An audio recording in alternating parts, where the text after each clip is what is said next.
My mom didn't yell. She just shoved my desk across the room like my career was cheap furniture she could rearrange. My brother stood there smiling, measuring the wall for his studio while my monitors flickered. I said okay, because protesting would only make me the villain. So I packed and left. By sunrise, my phone was vibrating off the table. The second I disappeared, their whole world started collapsing. My name is Kayla Mitchell. I am 33 years old, and silence is the most expensive commodity I own. I work for a company called North Pine Risk Solutions. You have likely never heard of them, and if I am doing my job correctly, you never will. I deal in corporate disaster scenarios. I analyze data patterns that predict market crashes, supply chain failures, and internal embezzlement schemes. My work requires a dedicated server connection, 2 encrypted hard drives, and absolute, unbroken concentration. A single decimal point misplaced in my line of work does not just mean a bad grade, it means millions of dollars in liability. For the last 8 months, since I moved back into my childhood home to save for a down payment in this impossible housing market, I have operated out of the upstairs spare room. It was not much, just a 10 by 10 box with beige carpet that smelled faintly of old cedar. But I had transformed it. I bought the desk. It was a heavy, standing-capable oak slab that cost me $800. I bought the dual 27-inch 4K monitors so I could run spreadsheets alongside live data feeds. I bought the acoustic foam panels lining the north wall to dampen the sound of the neighborhood traffic. I paid for the upgraded fiber optic internet package that ran into the house, a bill that was roughly $120 a month. I paid for the router. I paid for the electricity that powered it all. That room was not just a room, it was my cockpit. It was the engine that generated the money that paid for the groceries in the fridge downstairs and the gas in my mother's car. And on Tuesday night, at 7:15 in the evening, my mother decided to evict me from it. She did not knock. Deborah does not believe in knocking because she believes privacy is a barrier to family intimacy. She walked in while I was in the middle of a deep dive analysis on a logistics firm in Chicago. I had my noise-canceling headphones on, but I felt the vibration of her footsteps. I slid one ear cup off. "Mom, I'm working. I have a deadline at—" "We need to move this," she said. She did not wait for a response. She did not ask. She walked straight to the side of my $800 desk, planted her feet, and shoved. The sound was hideous. It was the screech of heavy metal legs dragging across hardwood that had lost its finish years ago. My coffee mug rattled violently, sending a wave of lukewarm hazelnut roast over the rim and onto my coaster. My monitors wobbled like skyscrapers in an earthquake. The power strip underneath, which I had carefully velcroed to the frame to keep the cables managed, ripped free with a sickening Velcro tear sound. "Mom." I stood up, my hand hovering over my keyboard to save my work. "What are you doing? I'm in the middle of a session." "Carter needs the light," she said, grunting as she gave the desk another shove. She was surprisingly strong when she felt righteous. She pushed my entire livelihood 2 feet away from the wall, exposing the dust bunnies and the carefully routed Ethernet cable. "The afternoon sun hits this wall perfectly." He checked with an app. I stared at her. My brain was trying to process the logic, but there was no logic. There was only Deborah's logic. "Carter needs the light," I repeated, my voice flat. "For the studio," she said, wiping her hands on her apron as if she had just done me a favor by tidying up. "We talked about this, Kayla." "No," I said. "We didn't. You talked. I said I'm working." Then he appeared. Carter leaned against the doorframe. My younger brother, 26 years old. He was wearing a beanie indoors, despite it being 72 degrees in the house. He held a tape measure in one hand and his phone in the other. Filming the room. Filming my room. He didn't look at me. He looked at the wall my mother had just cleared. "Yeah," Carter said, nodding to himself. "If we put the acoustic tiles in a checkerboard pattern there, the reverb will be sick, and the RGB strips can run along the molding." He stepped into the room, stepping over my laptop bag like it was trash on the sidewalk. He walked up to my desk, my workspace, where confidential client data was currently minimized on the screen, and tapped the monitor bezel with his knuckle. "You're gonna have to move these, Kay," he said. "I need the desk space for the mixer and the boom arm. The aesthetic needs to be clean, minimalist." I looked at my mother. "You want me to move my work setup?" "Where the kitchen table." "Don't be dramatic," Deborah said. She began unhooking my calendar from the wall, the whiteboard where I had mapped out the next 3/4 of risk assessments. She erased a week's worth of deadlines with the swipe of her thumb. "The kitchen is too high traffic. Carter needs quiet for recording." "I need quiet," I said, my voice rising just a fraction. "I have client meetings. I handle sensitive financial data. I cannot work in a common area." Carter let out a sigh, the kind of sound a teenager makes when asked to take out the garbage. He turned his phone camera toward me, and for a second, I panicked, wondering if he was live streaming this. "The basement is free," Carter said. He gestured vaguely toward the floor. "It's underground, so the sound isolation is actually better. Natural soundproofing. Plus, you don't need natural light for spreadsheets, right? It's just numbers." The basement. They meant the laundry room. A concrete box next to a 20-year-old furnace that shuddered every time it kicked on. A room with one flickering fluorescent bulb and a ceiling height of 6 feet. A room where the Wi-Fi signal went to die. "You want me to work in the laundry room," I said. It wasn't a question. "It's a home office suite," Deborah corrected me, using that tone she uses when she is trying to rewrite reality. "We can put a rug down. It will be cozy. Carter is launching his podcast next week. Kayla, this is his big break. He has 300 followers on TikTok already. He needs a professional environment." I looked at the monitors. The calendar notification blinked in the corner of the right screen. "Meeting with VP of Operations, 8:00 a.m. tomorrow." I looked at Carter. He was already peeling a strip of adhesive off a box of LED lights he had brought in. He hadn't bought those lights. I knew he hadn't. I paid the credit card bill last week. I recognized the charge from Amazon. $50 for lighting equipment. I had paid for the very lights he was using to displace me. I looked at Deborah. She was beaming at him. She looked at him with a hunger, a desperate need for him to be the special one, the creative genius who just needed a little push. She looked at me, and she saw a utility bill. She saw a checking account.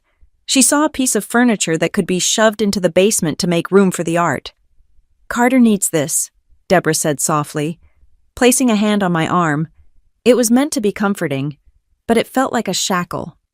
"You're established. Kayla, you're strong. You can work anywhere. He just needs a launch pad. Be a sister. Help him out." My heart hammered against my ribs. It was a slow, heavy thud. If I argued, I knew exactly what would happen. Deborah would cry. She would talk about how hard she tried to keep this family happy. Carter would storm out, claiming I was sabotaging his creative process, that I was jealous of his freedom. I would be the villain. I would be the cold, corporate robot who didn't care about art or family or dreams, and nothing would change. The desk was already moved. The decision had been made over dinner while I was upstairs working. I looked at the Ethernet cable stretched to its limit. 1 more inch and the head would have snapped off in the port. They had severed me. They just didn't know it yet. "Okay," I said. The word hung in the air. Carter stopped peeling the adhesive. Deborah blinked, surprised by the lack of a fight. "Okay," Deborah asked. "Okay," I said again. I reached out and saved my spreadsheet. I closed the laptop. I powered down the monitors. The screens went black, reflecting the 2 of them standing in my space. "You're right. The basement is quieter." "See?" Carter grinned, clapping his hands together. "I told you she'd get it. Thanks, Kay. You won't regret this. When I'm sponsored by energy drink companies, I'll buy you a new, whatever it is you do." "Yeah," I said. "Sure." I unplugged the surge protector. I began coiling the thick power cables. I didn't unplug the monitors or the heavy equipment yet. I just took my laptop, my external encrypted hard drive, and my physical notebook. "I'll move the big stuff tomorrow," I lied. "I'll set up downstairs tonight." "Perfect," Deborah said. She was already mentally measuring the windows for blackout curtains. I'll help you carry the laundry baskets out of the way later. Don't worry about it, I said. I've got it. I walked out of the room. I walked down the hallway, past the family photos where Carter was always in the center, and I was always slightly out of focus or holding the bags. I walked into my bedroom, the small guest room I slept in, and I closed the door. I turned the lock. The click sounded like a gunshot in the quiet house. I did not go to the basement. I did not move laundry baskets. I sat on the edge of my bed and opened my laptop. My hands were shaking, not from sadness, but from a cold, crystalline rage. It was the kind of anger that clarifies things. It burned away the guilt. It burned away the obligation. It burned away the years of telling myself that this is just what families do. They had not just moved a desk. They had endangered my contract. They had disrespected my profession. They had taken the roof I paid for and told me I belonged in the foundation. I opened my backpack. I packed my passport. I packed my birth certificate. I packed the Social Security card I kept in the fireproof lockbox under the bed. I packed the backup drive containing 5 years of tax returns. I looked around the room. I didn't need the clothes in the closet. I didn't need the old books. I needed the tech. And I needed the documents.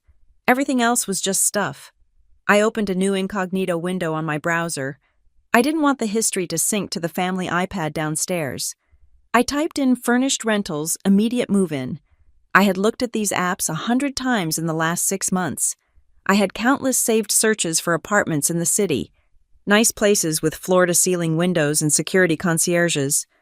I had never clicked apply because of the guilt, because Deborah would say I was abandoning her, because Carter would say I was too good for them, because I was saving money to help the family.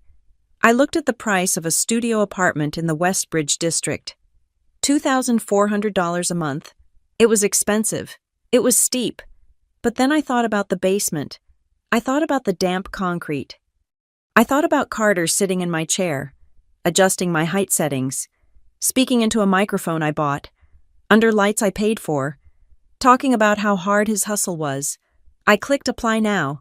I filled out the forms with a speed that came from muscle memory. I uploaded my proof of income, my very substantial proof of income that my family seemed to think appeared by magic. Credit check approved. Security deposit required $2,400. First month's rent required $2,400. $4,800. I transferred the money from my savings account, the account Deborah thought was empty because I told her things were tight last month, so I wouldn't have to buy Carter a new gaming console. Transaction complete. Key code will be emailed upon arrival. I sat back. The digital clock on my nightstand read 10:45 p.m. Downstairs, I could hear the muffled sound of voices. They were laughing. Carter was probably explaining his vision for the studio. Deborah was probably making him a sandwich. They were happy. They had won. They had reclaimed the space. They had put Kayla back in her box. I zipped up my backpack. It was heavy, dense with the weight of my real life. I laid down on the bed, fully dressed. I wasn't going to sleep. I was waiting for the sun. I was waiting for the silence to be absolute. I wasn't just moving out. I was disappearing. And when the sun came up, and the internet bill that was in my name didn't get paid, and the fridge didn't magically restock itself, and the studio went dark because the power was in my name too, they would realize that the furniture they just shoved into the basement was the only thing holding the house up. I closed my eyes and listened to the house settle. Okay, I thought. You want the room? You can have the room. You can have the whole damn house. Lying in the dark, waiting for the sun to rise, gives you a lot of time to think about how you got there. You do not end up locked in your childhood bedroom at 33, plotting a tactical retreat from your own family. Because of one bad night, you end up there because of 1,000 small cuts that you pretended did not bleed. I stared at the ceiling fan, a fixture that had been wobbling since 1999, and I thought about the architecture of my family. It was built on a very specific foundation. I was the load-bearing wall, and Carter was the decoration. It started when we were kids. It was subtle, the way erosion is subtle until the cliff face falls off. I was the easy child. I was the one who did my homework without being asked. I was the one who packed my own lunch because Deborah was too tired. I was the one who understood that money was finite. I remember the day I got my full scholarship letter for university. It was a state school, sensible, with a good economics program. I had worked for 4 years to get those grades, staying up until 2 in the morning, terrified of being average. I put the letter on the kitchen counter. Deborah came home, read it, and smiled. She said, "That is good. Kayla, that is one less thing for me to worry about." That was it. I was a problem solved. I was a bill that did not need to be paid. 2 days later, Carter, who was 15 at the time, drew a charcoal sketch of the neighbor's dog. It was decent, not great, but decent. Deborah framed it. She hung it in the hallway. She posted it on Facebook with a caption that read, "My son's soul is so deep. He sees the world differently. We have a true artist in the house." She took him out for ice cream to celebrate his vision. I stayed home and filled out my student loan paperwork for the costs the scholarship did not cover. I did not hate him for it then. I just accepted the roles. I was the sturdy oak. He was the orchid. Oaks do not need watering. Orchids die if the room is 2 degrees too cold. The real trouble started 8 months ago. I moved back home because the economy felt like it was trying to strangle me. My rent in the city had gone up by 40% in a single year. I was making good money at North Pine, but I was watching my savings stagnate. I made a logical, calculated decision. I would move back into the empty nest, pay Deborah a modest rent which would help her, since Dad had been gone for years, and I would save for a down payment on a condo. It was supposed to be a symbiotic arrangement. 6 months, maybe a year, a business transaction between adults who loved each other. But the moment I carried my boxes over the threshold, the dynamic shifted. I reverted to being the daughter, and they reverted to being the dependents. It began with the utilities. The first month I was back. The electricity bill was high. It was July, and the air conditioning was running hard. Deborah sighed loudly while looking at the paper bill on the counter. She rubbed her temples. She talked about how her part-time job at the library did not pay enough to cover the surge pricing. "I'll get this one," I said. It was $240. I paid it without blinking. It felt like the right thing to do. I was living there, after all. But the next month, the bill came, and she just left it on my placemat at the dinner table. She did not ask. She just placed it there, like it was my homework. Then it was the internet. The Wi-Fi was slow, and Carter was complaining about lag while he was gaming. He threw a controller at the wall one night because his connection dropped. Deborah looked at me with those pleading eyes. "You need good internet for work, right?" she asked. So, I upgraded the plan. I put it on my auto-pay, $120 a month. Carter stopped screaming at the television, so I told myself it was the price of peace. Then it was the streaming services. I came downstairs one evening to find Carter trying to log into HBO. "We don't have this," he asked, looking at me like I had failed to stock the fridge with milk. "I have an account," I said. "I'll log you in." A week later, I got a notification that my password had been changed. Then I saw a charge for the premium family plan. Carter had upgraded it. When I asked him, he shrugged and said, "I needed the 4K resolution for research. Filmmakers need to see the details." K. He wasn't a filmmaker. He was a guy who watched movies until 3 in the morning. It snowballed. It wasn't just bills. It was a lifestyle subsidy. Deborah stopped buying groceries. Or rather, she stopped buying the real groceries. She would buy bread and milk. But if we wanted dinner, she would say, "I am just so exhausted today." That was my cue. I would open the delivery app. I would order Thai food, or pizza, or sushi. For 3 people. $60 here, $80 there. If I suggested cooking, Carter would say he had a sensitivity to gluten this week, or he was trying a paleo diet, or he just couldn't handle the smell of frying onions because of his sensory processing issues. So I paid. I paid because it was easier than arguing. I paid because every time I pulled out my credit card, Deborah would smile and say, "It is so nice to have the family taking care of each other." But we weren't taking care of each other. I was taking care of them. Then came the career investments. Carter has had 5 careers in the 8 months I have been here.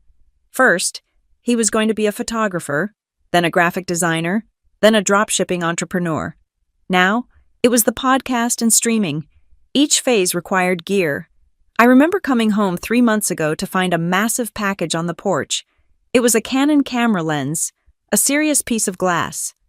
$1,200. My phone buzzed with a fraud alert from my bank. I walked into the kitchen, the box in my arms. Carter. He was eating a bowl of cereal that I had paid for. Oh, sick it came. Carter, I said, my voice shaking. Why did I just get a charge for $1,200? He looked genuinely confused. Oh, did it use your card? My bad. It must be saved as the default on the family Amazon account. I clicked, buy now so fast I didn't check. You need to pay me back, I said. Deborah intervened. She was wiping the counter, her back to me. Kayla, don't stress him out. He has a wedding gig lined up next month. He'll pay you back when the client pays him. You know you have the liquidity. He's just starting out. The wedding gig never happened. The couple went in a different direction. The lens sat on a shelf, gathering dust, until he sold it to a pawn shop for $400 because he needed cash for a concert ticket. I never saw a dime of the original $1,200. That was the night I started the spreadsheet. I did not do it out of malice. I did it out of a desperate need to cling to reality. I felt like I was being gaslit. I felt like I was the crazy one for thinking that $2,000 a month in incidental expenses was not normal family bonding. I opened a file on my secure work server. I named it Project Leech at first, then renamed it to Household OPEX in case they ever saw it over my shoulder. I logged everything. November 4th, Uber Eats order. Carter's friends over, $84. November 7th. Gas for Mom's minivan because she forgot her wallet, $65. November 12th. Emergency vet bill for the cat that Carter adopted and then ignored, $350. November 20th. Subscription for Masterclass because Carter wanted to learn screenwriting from Aaron Sorkin, $180. The numbers were staggering. In 8 months, I had spent $19,000 on things that were not my rent and not my own food. $19,000. That was a car. That was half a down payment in a cheaper state. That was my freedom. Bleeding out one swipe at a time. I tried to stop it. I really did. Last month, I sat Deborah down. I had printed out a simplified version of the expenses, just the utilities and the food. I didn't even include the accidental gear purchases. Mom, I said, sliding the paper across the table. We need to talk about the budget. I can't keep covering everything. I am trying to save. Deborah didn't even look at the paper. She looked at me with a mix of pity and disappointment. Kayla, she said, her voice dropping to that soft, suffocating register. Money is just energy. It flows in. It flows out. You are so obsessed with hoarding it. I am not hoarding it, I said. I am earning it, and it is flowing out faster than it flows in. Carter is going through a hard time, she said, pivoting as she always did. He is trying to find his voice. The world is so hard for sensitive men right now. He gets overwhelmed. You are different. She reached out and squeezed my hand. Her palm was warm, but it felt cold. You are strong, Kayla, she said. You have always been the strong one. You can handle the pressure. He can't. If we don't support him, who will? Do you want him to fail? I don't want him to fail, I said. I want him to pay for his own Spotify premium. It's $10, she scoffed, pulling her hand away. God, you sound just like your father. So transactional. We are family, not roommates. You are strong. You can handle it. That was the mantra. That was the permission slip. Because I could handle it, I had to handle it. Because I didn't break down and cry when the Wi-Fi bill came. I was expected to pay it. Because I didn't throw a controller at the wall. I didn't need support. My competence was my punishment, and that is why they moved the desk. It wasn't just about the light. It wasn't just about the podcast. It was because they looked at me and they didn't see a person with feelings or limits. They saw a machine. A machine doesn't mind if you shove it in the basement. A machine doesn't need sunlight. A machine just hums along, processing data and printing money. No matter where you plug it in, they thought I was strong enough to take the insult. They thought I was responsible enough to keep paying the bills from the laundry room because that's just what Kayla does. They mistook my endurance for consent. I rolled over in the bed, the duvet bunching up around my shoulders.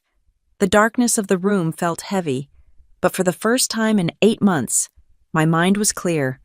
They were right about one thing: I am strong. But they were about to learn the difference between a load-bearing wall and a falling rock. A load-bearing wall holds you up. A falling rock crushes you. I closed my eyes.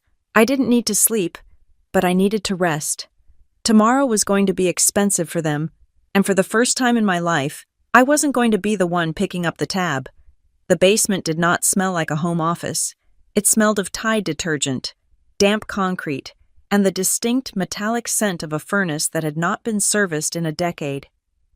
I sat at a folding card table that my mother had dug out of the garage storage. It wobbled every time I typed a sentence.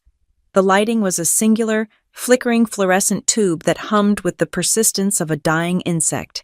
It cast a sickly green pallor over everything, making my skin look jaundiced on the webcam feed. It was 7:45 in the morning. My meeting with the vice president of operations for a major logistics firm was scheduled for 8 o'clock sharp. I stared at the Wi-Fi signal indicator in the bottom right corner of my laptop screen. It was 1 bar. One single, curved line that blinked in and out of existence like a distress signal. "Come on," I whispered. My voice sounded hollow, bouncing off the cinder block walls. I had run a speed test 10 minutes ago. The download speed was 3 megabits per second. The upload speed was non-existent. I was trying to connect to the corporate VPN to access the risk assessment files I needed to present, but the connection kept timing out. The spinning wheel on my screen was mocking me. Above my head, the floorboards creaked. Heavy footsteps. Carter. Then came the sound. It started as a rhythmic thumping, a bass line that vibrated down through the wooden beams and settled into my teeth. Thump, thump, thump, thump. He was testing his intro music. Again, I reached for my phone and texted Deborah. "Mom, please tell him to turn it down. I have the client meeting in 10 minutes. The bass is shaking the camera. I saw the bubbles appear." She was typing. "He is doing a sound check. Kayla. He needs to set the levels. Just put on your headphones." I typed back, my fingers hitting the glass hard. My headphones do not stop the microphone from picking up the vibration. It sounds like I'm in a nightclub.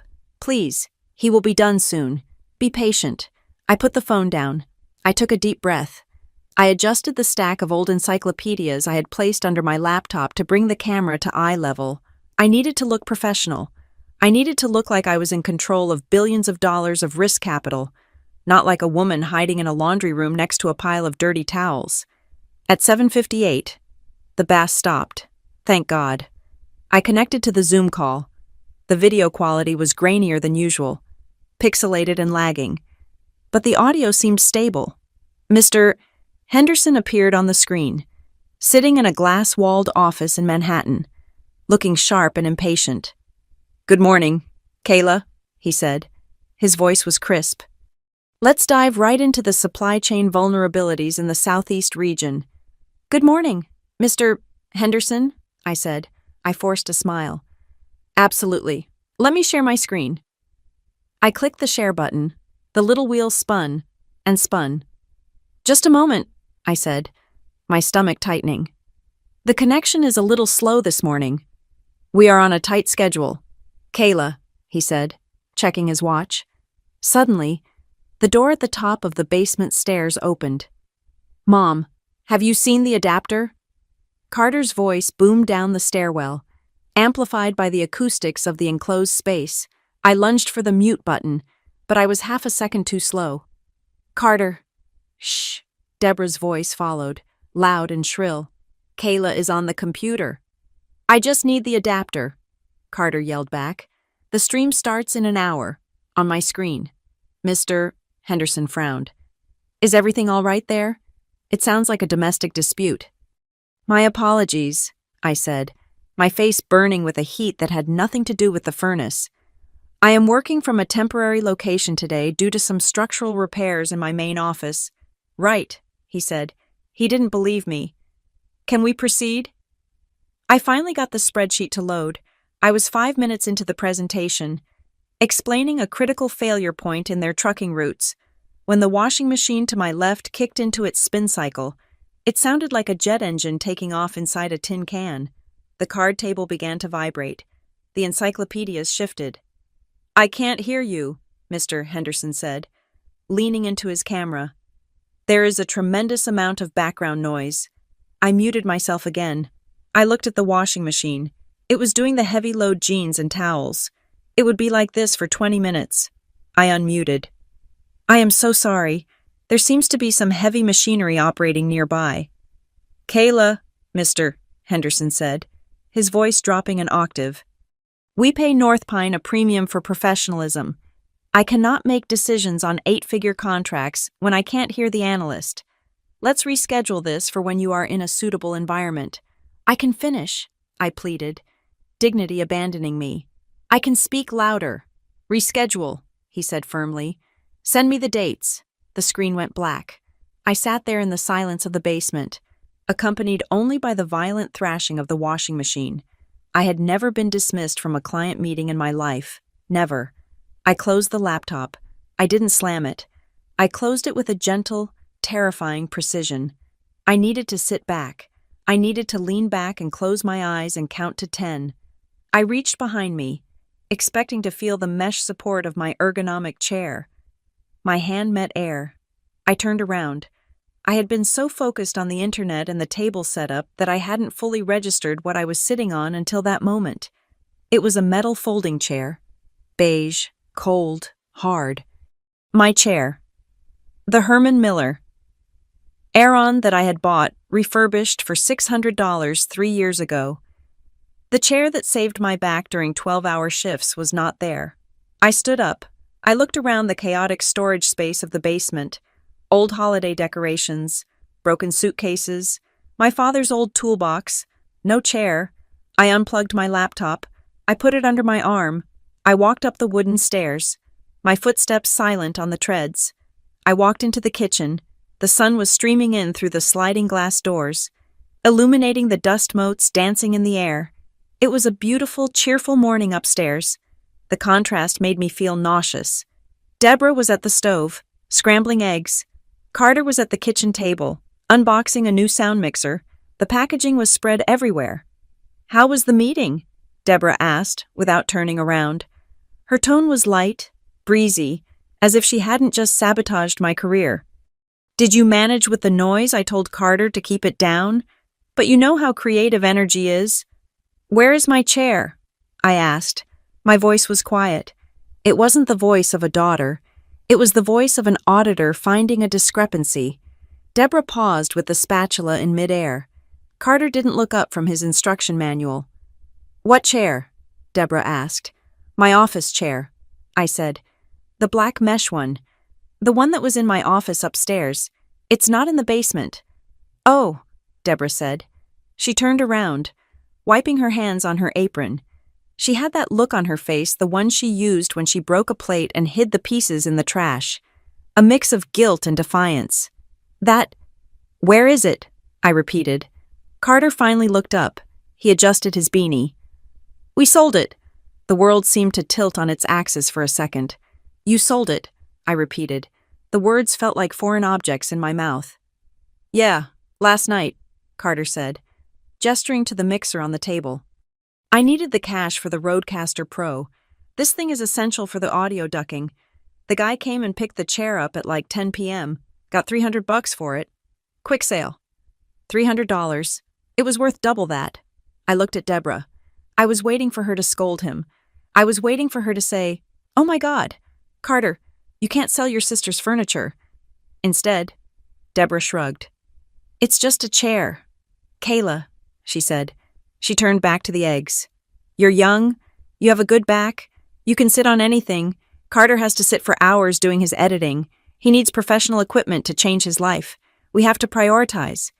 It wasn't yours to sell, I said. It was in the house, Deborah said, as if that explained everything. We are a family. We share resources.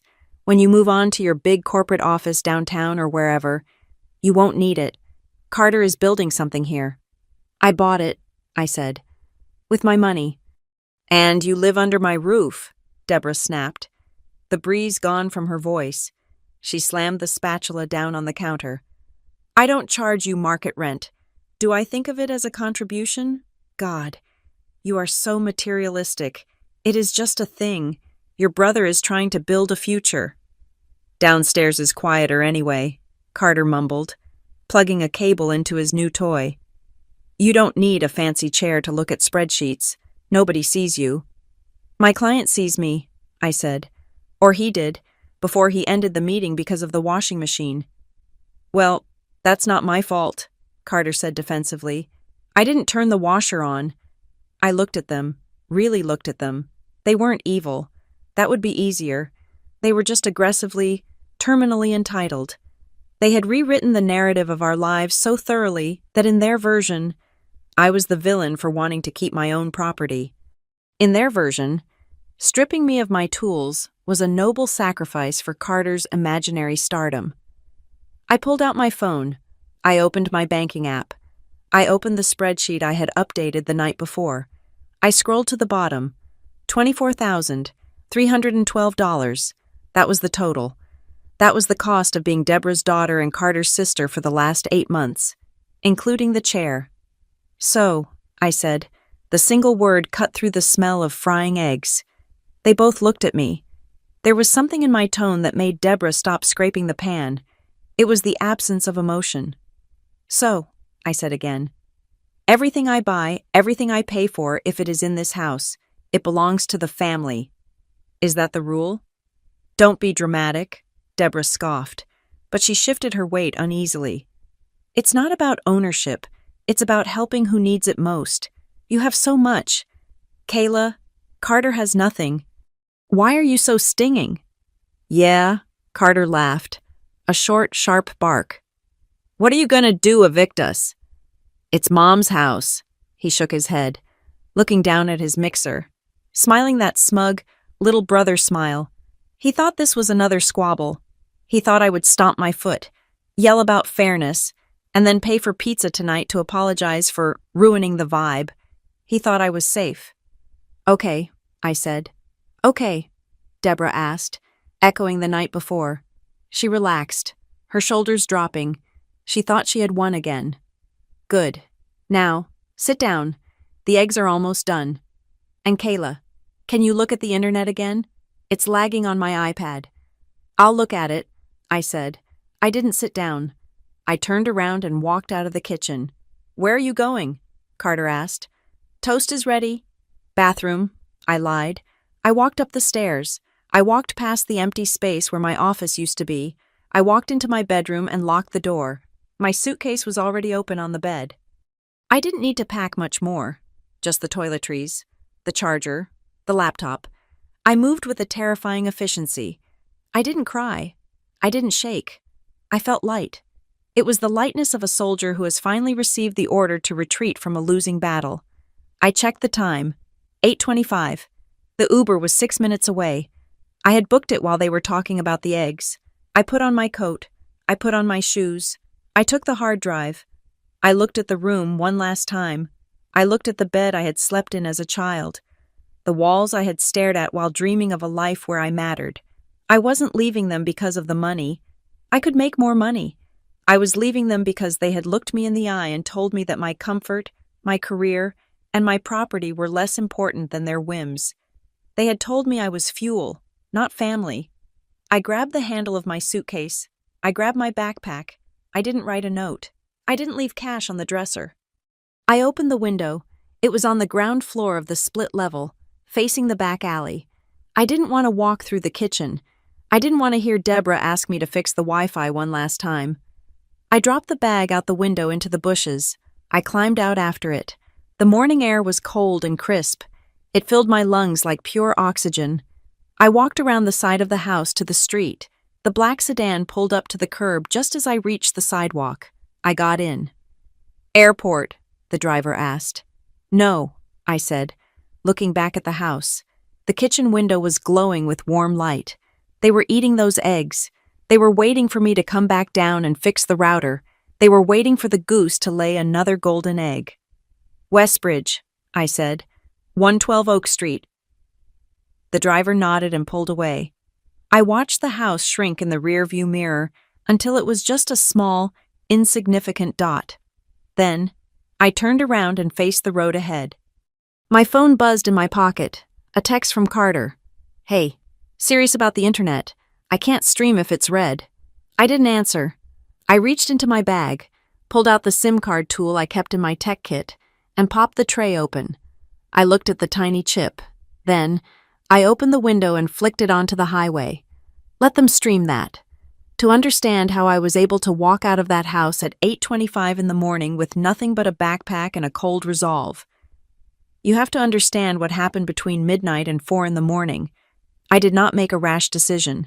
In my line of work, we call that a panic response, and panic responses cost money. I executed a controlled liquidation of assets. The truth is, I had been looking at the apartment in Westbridge, Columbus, for 3 weeks. It was a studio on the 3rd floor of a renovated brick building. It had exposed ductwork, which meant it was drafty, and it faced an alley, which meant it was dark. But it had one feature that the house in the suburbs did not have. The lease was in my name, and my name alone. I had the tab open on my laptop for days, the Apply Now button hovering there like a parachute. I hadn't clicked it because I was afraid. I was afraid Deborah would say I was abandoning her. I was afraid Carter would say I thought I was better than them. I was afraid of the guilt, that heavy, wet blanket they had spent 30 years weaving around me. But after the desk shove, the fear evaporated. It was replaced by a clarity so sharp it felt like ice water in my veins. At 12:15 in the morning, while the house slept, I signed the lease digitally. I watched the processing icon spin. Approved. Then came the money. First month's rent, $1,200. Security deposit, $1,200. Broker fee, 1/2 of a month's rent. I initiated the transfer, $3,000 leaving my account in a single click. It was a physical sensation, a punch to the gut. That was my safety net. That was the money I had saved by eating ramen and skipping vacations. But as I watched the balance drop, I realized something. This pain was different.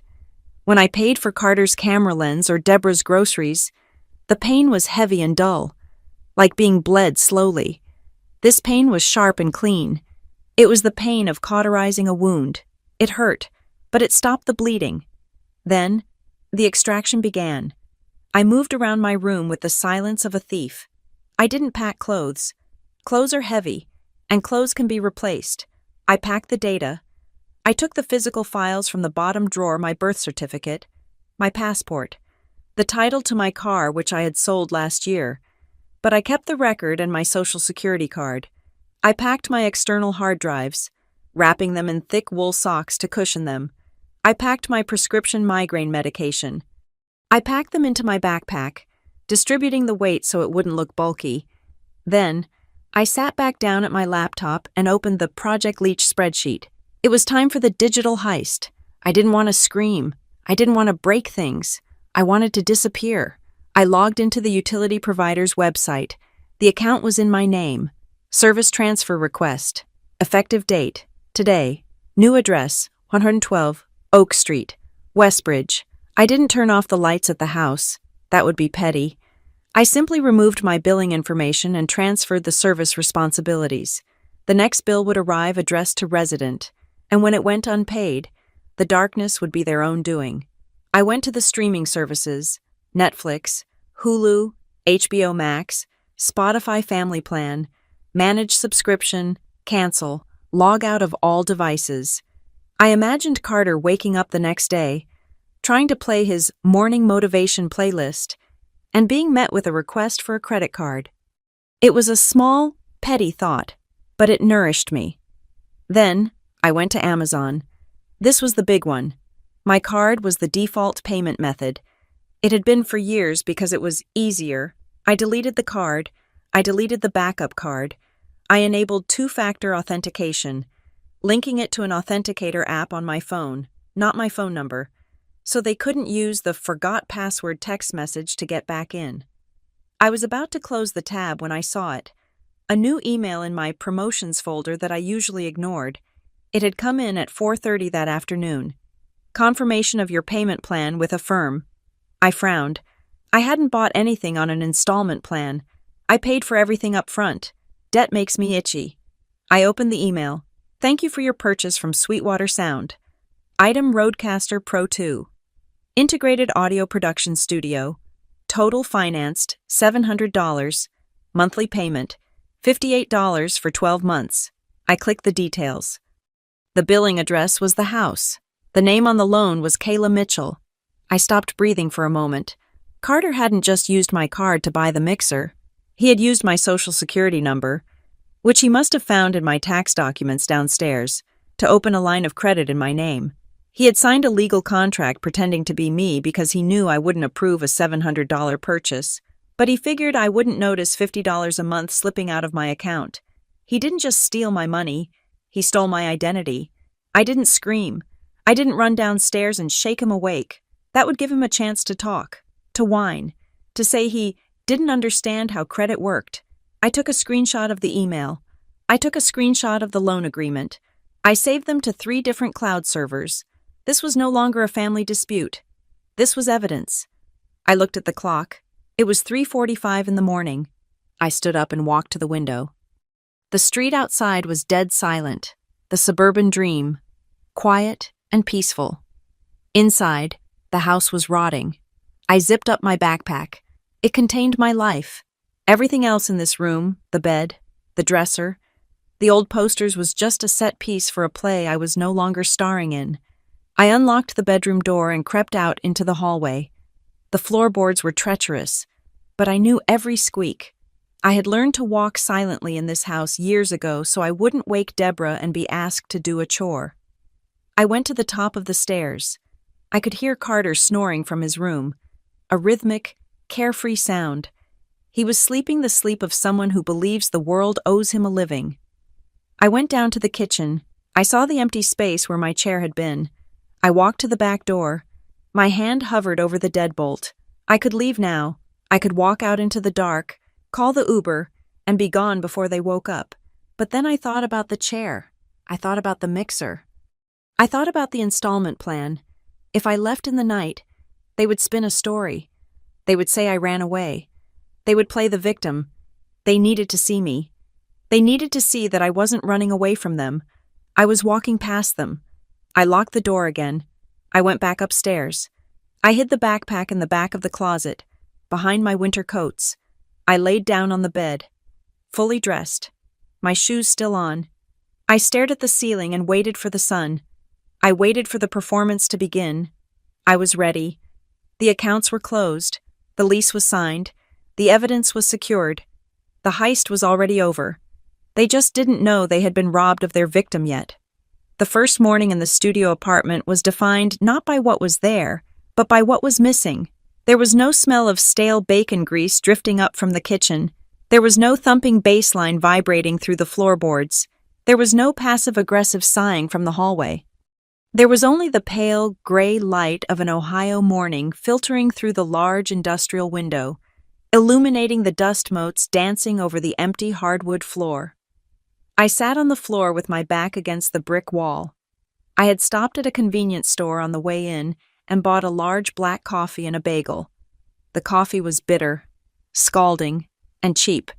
It was the best cup of coffee I'd ever tasted. I took a sip and looked at my phone lying on the floor a few feet away. The screen was black, silent, peaceful, and then the clock struck 7:12 in the morning. It began with a single buzz, a short, sharp vibration against the wood floor, then another, then a long, sustained rattle that indicated a phone call, then a rapid-fire series of short buzzes that sounded like a machine gun. Buzz, buzz, buzz, buzz, buzz, rattle. I didn't reach for it. I just watched it dance across the floorboards. propelled by the sheer force of my family's panic. It was a fascinating psychological experiment. I had removed the support beams of their life roughly 8 hours ago, and gravity had finally done its work. I leaned forward and tapped the screen to wake it, but I did not unlock it. I just read the notifications cascading down the lock screen like a waterfall of incompetence. Missed call Mom 3, missed call Carter 5, then came the texts. Carter, 7:12 a.m. Yo, internet is down. Reset the router. Carter, 7:13 a.m. Still red. Did you change the password? Deborah, 7:14 a.m. Kayla. The Wi-Fi isn't working on the iPad. I can't check the weather. Carter, 7:15 a.m. Hello? I have the collab with J-Dog in 2 hours. I need to prep. Fix it. Carter, 7:16 a.m. Bro, are you sleeping? Wake up. I took another bite of my bagel. It was dense and chewy. I chewed slowly, savoring the texture. In the old life, the life that ended last night, I would have been sprinting down the stairs by now. I would have been on the phone with the service provider, apologizing to Carter, resetting the modem, and absorbing their stress as if it were my own. I would have been the frantic technician keeping their reality operational. Here, in Westbridge, I was just a woman eating breakfast. The phone rattled again. Another call from Carter. I let it go to voicemail. A new notification popped up. This one was from the internet service provider, forwarded automatically to my email because my mother still didn't understand how to unlink accounts. Service alert: primary payment method declined. Account ownership transfer pending acceptance. Service suspended. I smiled. A small, cold smile. I hadn't turned off the internet. That would have been malicious. I had simply done exactly what they asked. I had given them the house. I had transferred the utility accounts to the address, removed my credit card, and authorized the transfer of responsibility to the residents. All they had to do was open the email, click accept, and input their own credit card number. But they wouldn't do that. They didn't know how to do that. To them. The internet was like the air. It just existed. They didn't understand that air required a subscription fee of $120 a month. The tone of the messages began to shift. The confusion was curdling into anger. Deborah, 7:25 a.m. I just found the note from the electric company. It says the auto pay is canceled. Kayla, what is going on? Why are you doing this? Carter, 7:28 a.m. WTF, my login for Adobe isn't working. It says subscription expired. I have a project file locked in there. Carter, 7:30 a.m. Pick up the phone. I finished my coffee. I stood up and stretched. My back popped. I felt taller. I walked over to the window and looked down at the alley. A garbage truck was lifting a dumpster. The hydraulic whine was loud, but it was honest noise. It was the sound of work being done, not the sound of energy being sucked away. I decided to listen to the voicemails. I put the phone on speaker and set it on the windowsill. First voicemail. Deborah, 7:18 a.m. Kayla, it's Mom. I don't know what you touched before you went to work, but the house is offline. Carter is freaking out. He's throwing things. You know how he gets when his routine is disrupted. Please call back immediately and walk us through the fix, and pick up some milk on your way home tonight. She still thought I was coming home. She still thought I was at work. Just unreachable. She thought this was a glitch. Second voicemail. Carter, 7:22 a.m. Dude, seriously. You changed the passwords to be funny. I have J-Dog and the crew logging into the server at 9 sharp. If I'm not there, I look like a joke. This is my career. Kayla, stop being a bitch and text me the new code. Third voicemail. Deborah, 7:45 a.m. Her voice was different now, higher. The edges were fraying. Kayla, I went into your room to get the router password from your notebook. You're not there. The closet it looks empty, and your laptop is gone. Call me. Right now. The realization had hit. The lag time between the action and the reaction was exactly 45 minutes. I looked at the time. It was almost 8 o'clock. I had taken the day off from North Pine Risk Solutions. I had told them I was moving. They had been supportive. They sent me a $50 gift card for a home improvement store. My boss treated me better than the people who shared my DNA. I finally typed a response. I didn't send it to the group chat. I sent it to Deborah. I moved out. The utilities are transferred to the house address. You just need to put in your card information to turn them back on. I hit send. The response was immediate. The phone lit up like a flare. Deborah.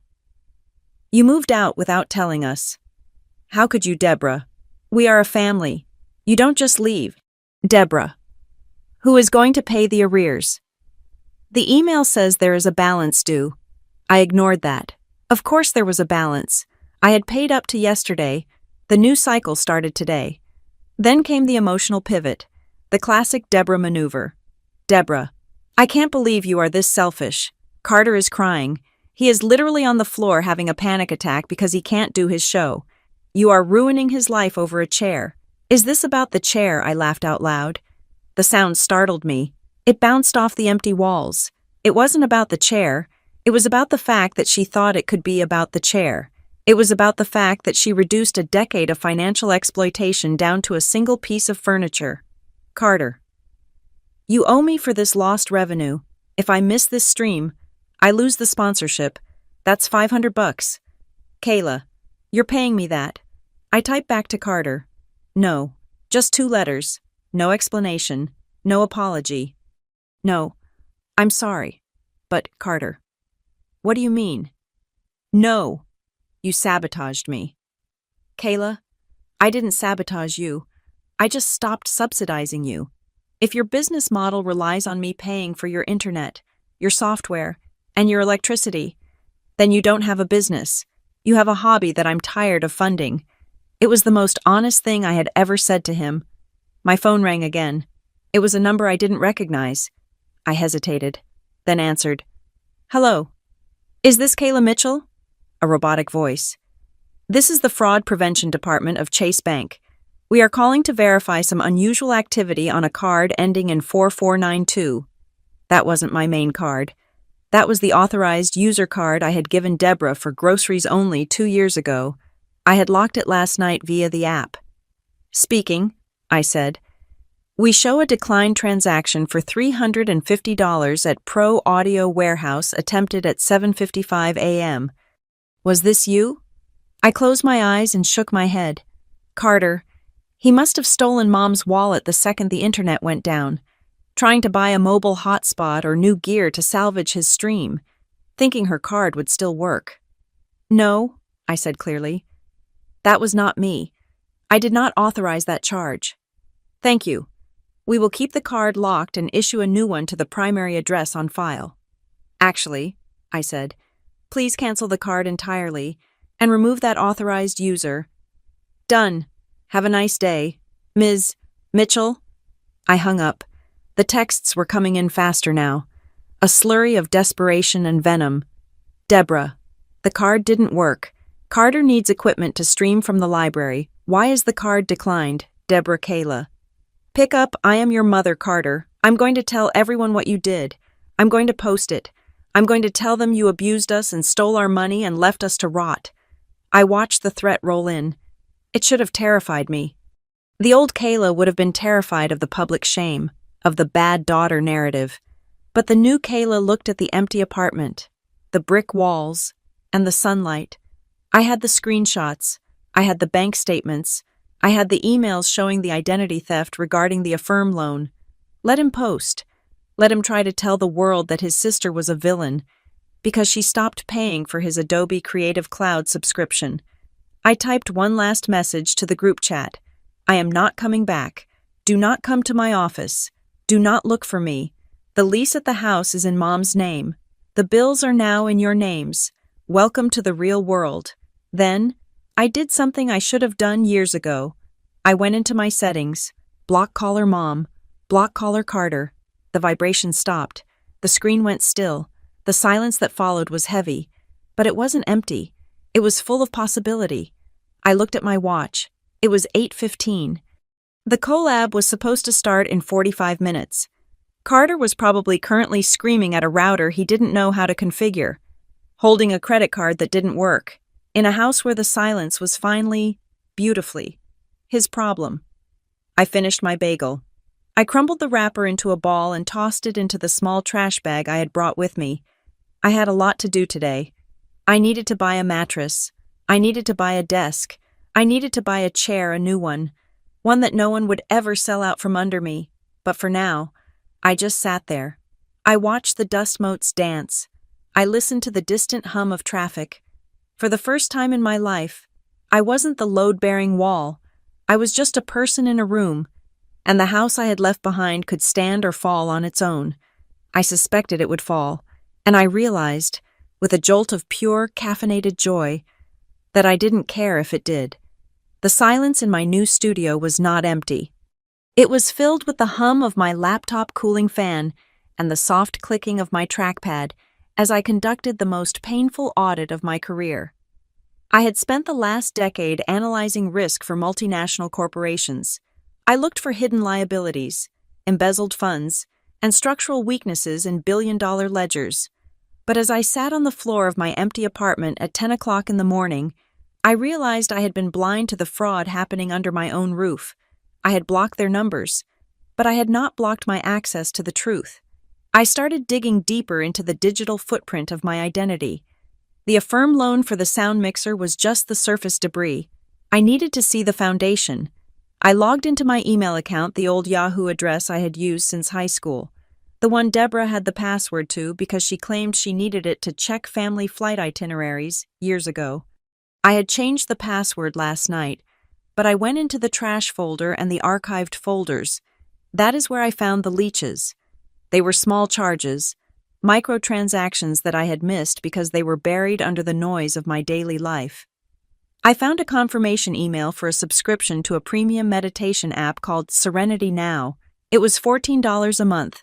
The account was registered to Deborah's email address, but the payment method was my phone carrier billing. She had linked the subscription to my mobile number. I checked my phone bill history. There it was. Every month for the last 2 years. $14. Then I found a food delivery membership. $10 a month. Registered to Carter's gaming handle. Then a premium cable add-on for the sports package. $25 a month. I pulled up a fresh spreadsheet. I wasn't tracking one-time purchases anymore. I was tracking the bleed. $14 here, $10 there. $25 there. It added up to nearly $50 a month, siphoned off in amounts small enough that I wouldn't trigger a fraud alert, but consistent enough to cost me $600 a year. I felt a coldness spread through my chest. It wasn't the money, it was the intimacy of the theft. They hadn't just stolen my credit card, they had woven their parasites into the infrastructure of my digital life. But the real blow came when I decided to check my credit report directly. I logged into Experian. I paid the one-time fee for a full report. I scanned the open accounts section. There was the mortgage on the house, Deborah's name. Thank God. There were my student loans paid off. There was the Affirm loan for the mixer opened 4 days ago. $700. And then, my heart stopped. There was another one. Creditor Synchrony Bank. Sweetwater Sound. Date opened February 14th of this year. Original balance, $2,400. Current balance, $1,800. Status, current. February 14th, Valentine's Day. I remembered that day. I remembered it vividly. I had come home from work early to surprise them with dinner. Deborah had been crying in the kitchen because the heating bill was high. I had hugged her. I had transferred $500 to her account to help out. Carter had been in his room, working on a project. On the same day I gave them $500 out of pity. One of them had used my social security number to finance a $2,400 camera lens. I grabbed my phone. My hands were shaking, not with fear, but with the adrenaline of a detective who has just found the murder weapon. I called the customer service number for Synchrony Bank. "Thank you for calling," the automated voice said. "Please enter your social security number." I entered it. "I see you have 2 active accounts," the representative said when she finally came on the line. Her name was Brenda. She sounded tired. "2," I repeated. I need details on the one opened in February. I need to know where the item was shipped. One moment. Ms. Mitchell, for security, can you verify your address? My address is 112 Oak Street, I said, giving my new address. I am sorry. That does not match the address on file for the purchase. Brenda said, try 42 Maple Drive. I said, my mother's house. Yes, that matches. The item, a Sony G Master lens, was shipped to that address on February 16th. It was signed for by, she typed for a moment, a C. Mitchell. Carter. And how was this account authorized? I asked. I did not sign any paperwork. It was an online application, Brenda explained. It was verified via a one-time passcode sent to the mobile number ending in 4492. My mother's phone. The phone I paid for. The phone I was the account holder for. Deborah had received the text code. Deborah had given it to Carter. Or maybe Deborah had applied for it herself. Thank you. Brenda, I said, please freeze this account immediately for fraud investigation. If you do that, it will impact the credit score associated with. Freeze it, I said, and mark it as identity theft. I hung up. I sat there for a long time. The sun was moving across the floorboards. They hadn't just pushed my desk. They hadn't just sold my chair. They had been structurally dismantling my financial future for months. They were building a studio on the foundation of my credit score. I looked at my phone. It was still on Do Not Disturb, but I could see the missed call counter ticking up. I needed to hear them. I needed to verify the timeline. I unblocked Deborah's number, almost immediately. The phone rang. I answered. I didn't say hello. I just listened. Kayla. Deborah's voice was breathless. She sounded small, fragile. It was the voice she used when she wanted me to feel like a bully. Oh, thank God. I have been so worried. I thought something happened to you. I am fine, I said. Baby, come home, she said. Please, this is ridiculous. We can't fight like this. Your family. I made your favorite lasagna for lunch. Just come home and we can talk about the boundaries you want. It was so tempting. The offer of lasagna, the promise of talk, the illusion that we could just reset the board. I found the loan. Mom, I said. There was a silence on the other end, a sharp intake of breath. What loan? She asked. Her voice was too high. I don't know what you mean. The lens, I said. February 14th, $2,400. You got the text code on your phone. Mom, I just spoke to the bank. Carter told me it was a student discount code, she blurted out. The lie crumbled instantly. He said he just needed a code to get the education pricing. I didn't know it was a credit card. You didn't read the text that said, your credit application is pending, I asked. I don't read every text. Kayla, I am an old woman. I trust my children. Then, the pivot. The mask slipped. Look, we can sort out the money later, she said, her voice hardening. But right now, you need to turn the internet back on. Carter has a contract. If he misses this upload, he gets sued. Do you want your brother to get sued? He isn't going to get sued, I said. He is going to get dropped. There is a difference. You are being vindictive, she snapped. Just log in and pay the bill. We will pay you back next week when my pension comes in. Your pension is $800, I said. The internet arrears are $300. The electric is $200. The affirm payment is $58. The synchrony payment is $100. Do the math. Mom? I don't care about the math, she screamed. I care about this family. I hung up. My phone pinged. A text from Carter. Bro, I'm sorry about the chair. And the other stuff. I was going to pay it off when the channel blew up. Serious. Just help me get online today. I'll sign whatever. Just don't kill my dream 'cause you're mad. Help me today. Figure it out later. That was the family motto. That was the trap. Later never came. Later was a mythical place where debts were paid and apologies were real. I opened my laptop. I created a new tab in my spreadsheet. I named it The Timeline of Betrayal. I started cross-referencing. February 14th. Event Carter buys $2,400 lens in my name. Conversation, Deborah tells me. We are broke. Please cover gas. My action transferred $500. March 10th. Event Serenity. Now app renewal, 14. Conversation, Deborah asks why I don't visit more often. Yesterday Event Carter sells my chair, $300. Conversation, Carter tells me, downstairs is quieter. It was a map. A map of every time they had looked me in the face and lied while reaching into my pocket. I needed a second opinion. I needed to make sure I wasn't the crazy one. I called Sarah. Sarah was the senior risk analyst at North Pine. She was 40 years old, divorced twice, and had the emotional sentimentality of a shark. She was my mentor. Mitchell, she answered on the first ring. Why are you calling me on your day off? Did the move go south? The move is done, I said. But the audit is just starting. I told her everything. I told her about the chair, the Affirm loan, the lens, the text codes, the microtransactions.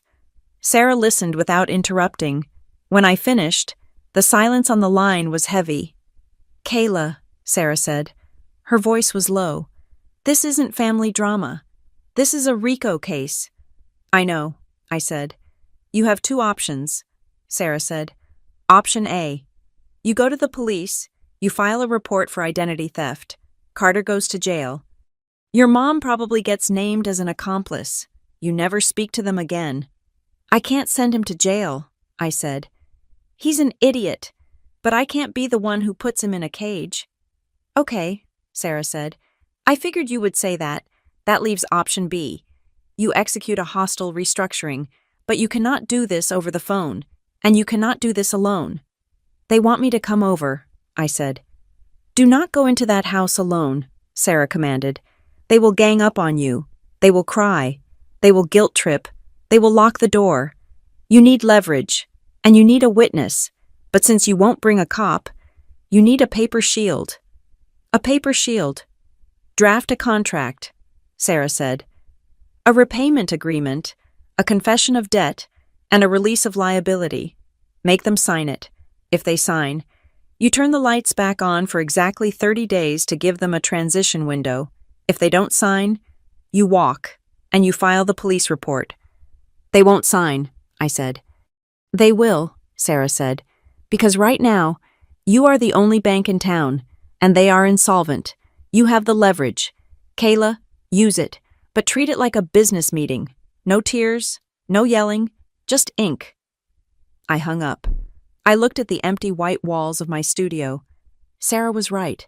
I couldn't just disappear. If I disappeared now, I was leaving loose ends. I was leaving my credit report vulnerable. I was leaving them with the narrative that I had abandoned them. I needed to close the file. I spent the next 2 hours typing. I didn't write a story. I wrote a legal document. I used the templates from my work database. Acknowledgement of debt. Agreement to assume liability. Termination of financial support. I listed every item, the lens, the mixer, the camera, the back rent, the utilities. I added a clause at the bottom. Failure to adhere to this payment schedule will result in the immediate filing of formal police reports regarding the identity theft committed on February 14th and November 20th. It was a plea bargain. I was giving them a chance to plead guilty to me instead of a judge. I printed 2 copies on my portable printer. I put on my blazer. I put on my heels. I didn't dress like a daughter coming over for lasagna. I dressed like an auditor coming for a site visit.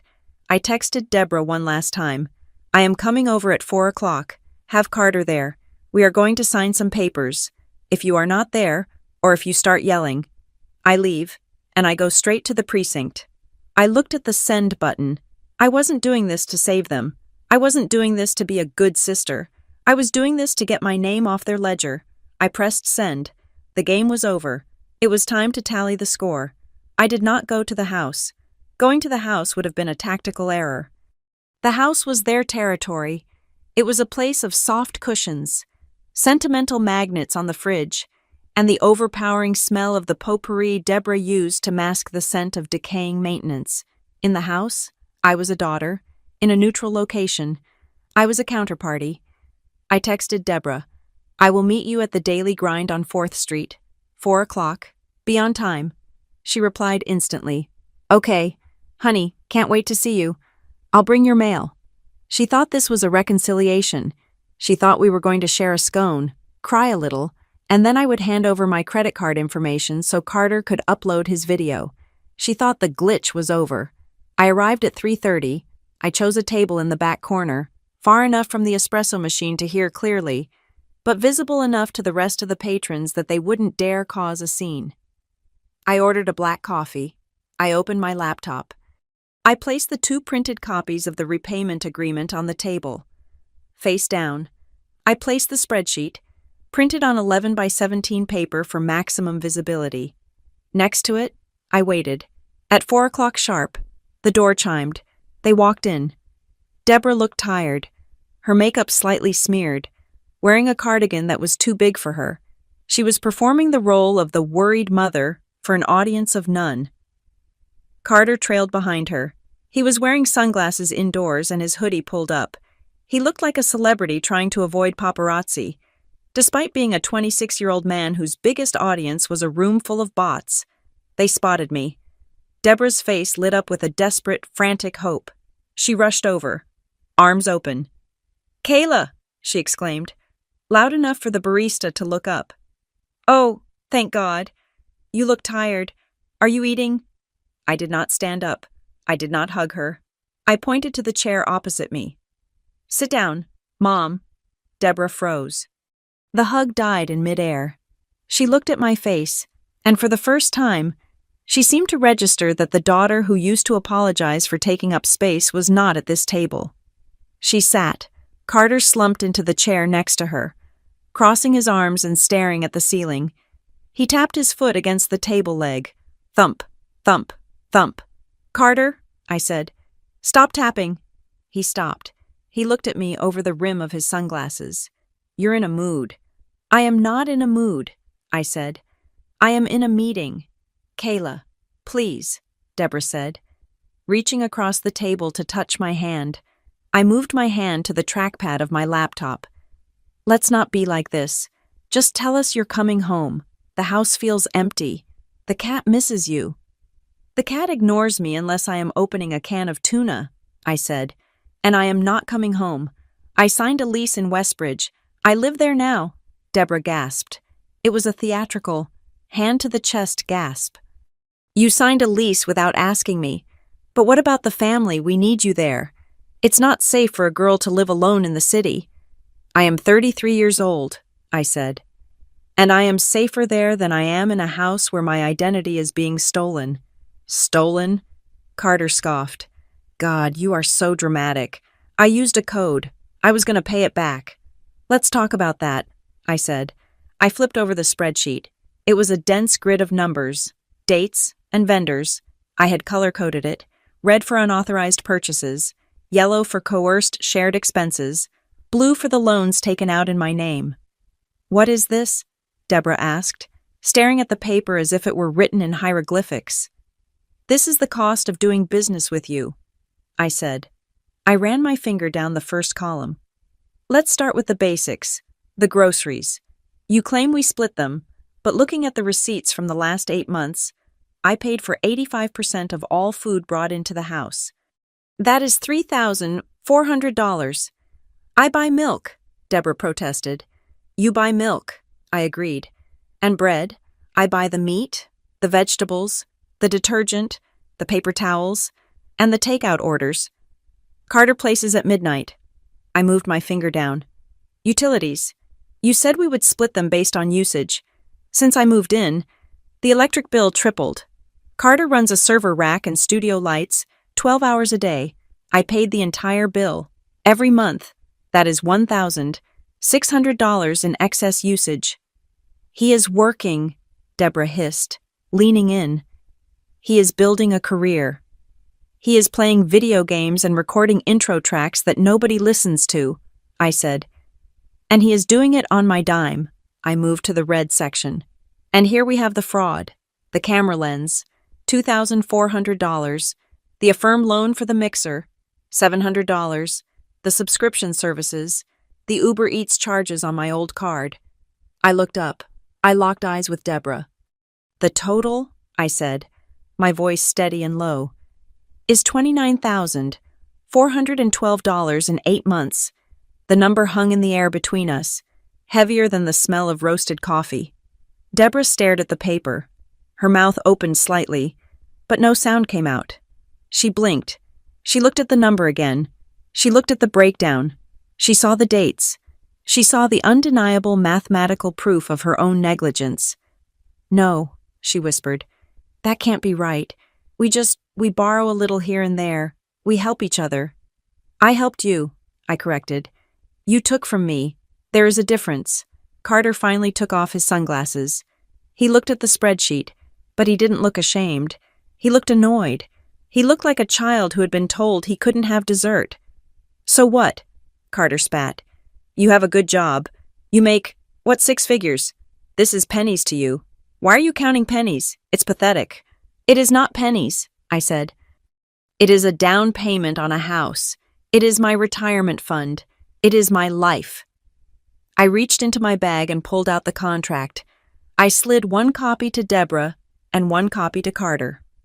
"This is not a suggestion," I said. "This is a settlement offer." Deborah picked up the paper. Her hands were shaking. "What is this?" "It is a repayment agreement," I said, "and a separation of assets." I listed the terms, ticking them off on my fingers. 1. I have already canceled all auto payments linked to my accounts. You have 48 hours to put the utilities in your own names. If the lights go out, that is on you. 2. You, Carter, will acknowledge the debt of $3,100 for the equipment you bought in my name. You will make monthly payments of $200 starting next month. If you miss a payment, I file a police report for identity theft. 3. No one in that house is authorized to use my name, my social security number, or my credit profile for anything, ever again. I have put a freeze on my credit at all 3 bureaus. If you try to open a loan, it will be flagged, and I will prosecute. 4. Carter gets a job. Carter slammed his hand on the table. The coffee cups rattled. A woman at the next table turned around and glared. "A job," Carter shouted.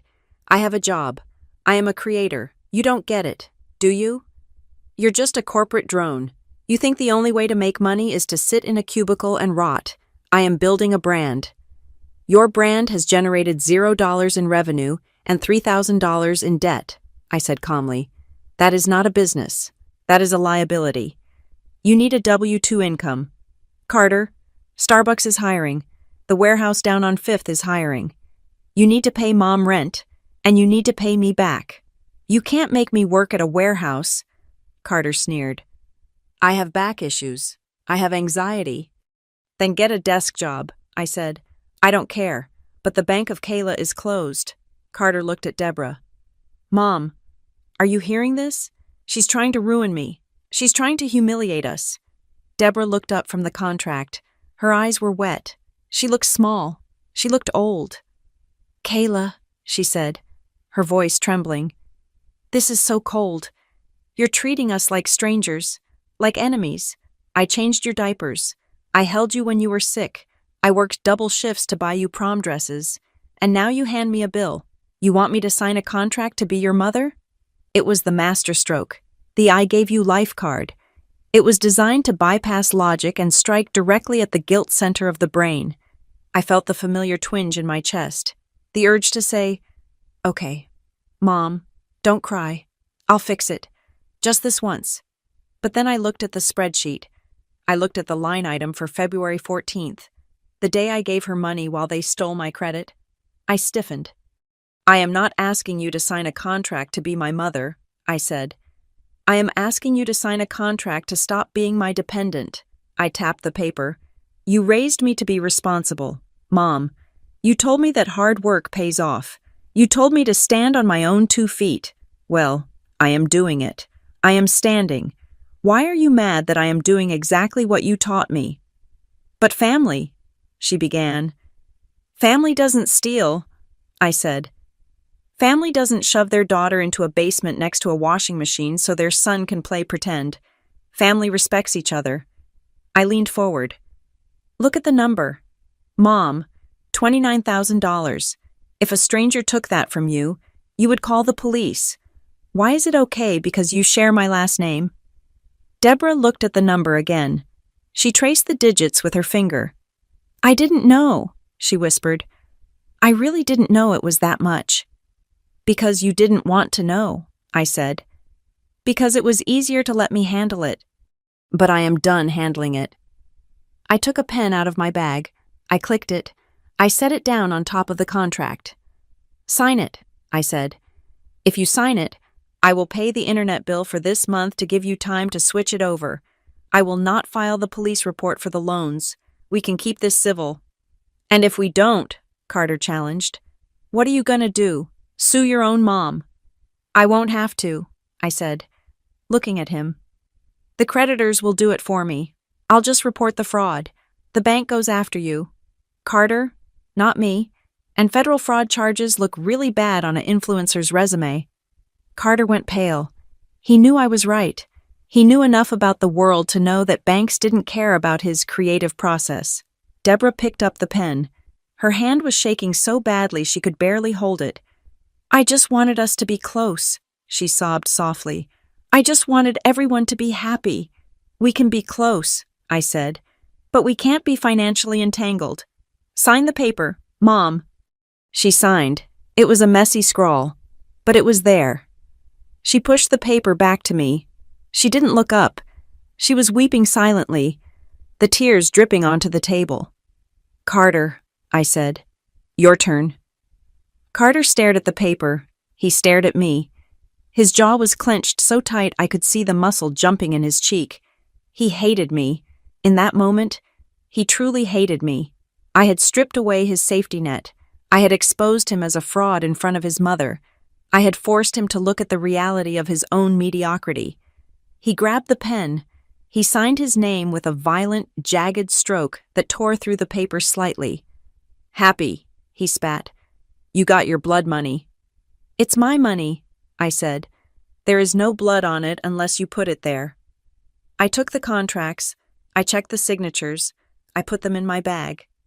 Okay, I said. I will pay the internet bill for this month tonight. You have 30 days to get the utilities in your name. Good luck. I stood up. Deborah looked up at me. Her eyes were red, rimmed with a mix of sorrow and a new, unfamiliar fear. She was looking at me not as her child, but as a woman she didn't quite recognize. Are you coming for Christmas? She asked. A reflex question. A habit. I don't know, I said. Let's see how the payments go. I turned to leave. As I walked away, I didn't look back, but I heard Carter's voice. It wasn't loud, but it was clear. He wasn't talking to Deborah. He was muttering to himself, or maybe to the air. She thinks she's safe, he mumbled. She thinks a piece of paper stops me. I paused for a fraction of a second. A chill ran down my spine, sharper than the winter wind outside. He hadn't signed that paper because he intended to pay. He signed it to get me to leave. He signed it to buy time. I walked out of the coffee shop and into the cool afternoon air. I clutched my bag to my side. I had the contract. I had the moral high ground. But as I hailed a cab, I realized that the hardest part wasn't the negotiation. The hardest part was knowing that my brother wasn't defeated. He was just cornered, and rats are most dangerous when they are cornered. I pulled out my phone and called Sarah. Did they sign? She asked. They signed, I said. Good. Do you feel better? No, I said, watching the streetlights flicker on. I feel like I just declared war. You didn't declare it, Mitchell, Sarah said. You just finally decided to fight back. I got into the cab. Take me to 112 Oak Street, I told the driver. And take the long way. I need to make sure I'm not being followed. It sounded paranoid, but after seeing the look in Carter's eyes, I knew it was just risk management. I thought the ink on the contract was a wall. I thought the signatures, jagged and reluctant as they were, constituted a treaty. I was naive. In my line of work, I should have known better. A signature is only as good as the character of the person holding the pen, and my family's character was made of wet cardboard. It was 11:45 at night. I was lying on a mattress on the floor of my new studio. I didn't have a bed frame yet. I had spent the evening feeling a strange, hollow sort of victory. I had won the battle at the coffee shop, but the war was far from over. My phone was charging on the floor next to my head. I had finally turned off Do Not Disturb, thinking the drama was done for the day. Then, the notification sound for my work email chimed. It wasn't the standard new email ping. It was the frantic, high-pitched, triple tone that North Pine Risk Solutions reserved for Priority 1 security events. I grabbed the phone. The screen was blinding in the dark room. Security alert. North Pine Identity Shield. Unauthorized access attempt detected. User K. Mitchell ID 8894. Device MacBook Pro 2018. Unrecognized IP. Location residential IP, Ohio. My blood ran cold. I knew that device. It was my old work laptop. A machine I had retired 3 years ago when the screen hinge broke. I had wiped it, or I thought I had, and shoved it into the back of the closet in the guest room, intending to recycle it eventually. Carter. He had gone into the closet. He had dug through the boxes I left behind. He had found the old machine, found a power cord, and managed to boot it up.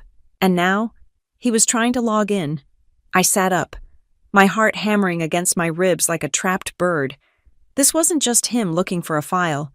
If that laptop still had cached credentials, or if he guessed my password, which was a variation of a phrase we used as kids, he could breach the North Pine server.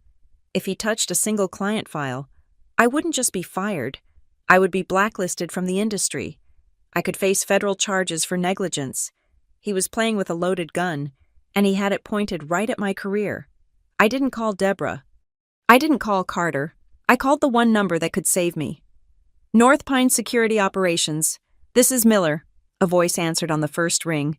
This is Kayla Mitchell, Senior Risk Analyst, ID 8894. I said. I was speaking so fast I barely recognized my own voice. I have a Priority 1 breach attempt on a retired device. It is not me. I repeat, it is not me. Initiate a hard lock on my credentials immediately. Verifying voice print, Miller said calmly. Okay, Kayla, I see the attempt. They are trying to bypass the two-factor authentication. They are hitting the resend code button repeatedly. Kill the session, I commanded.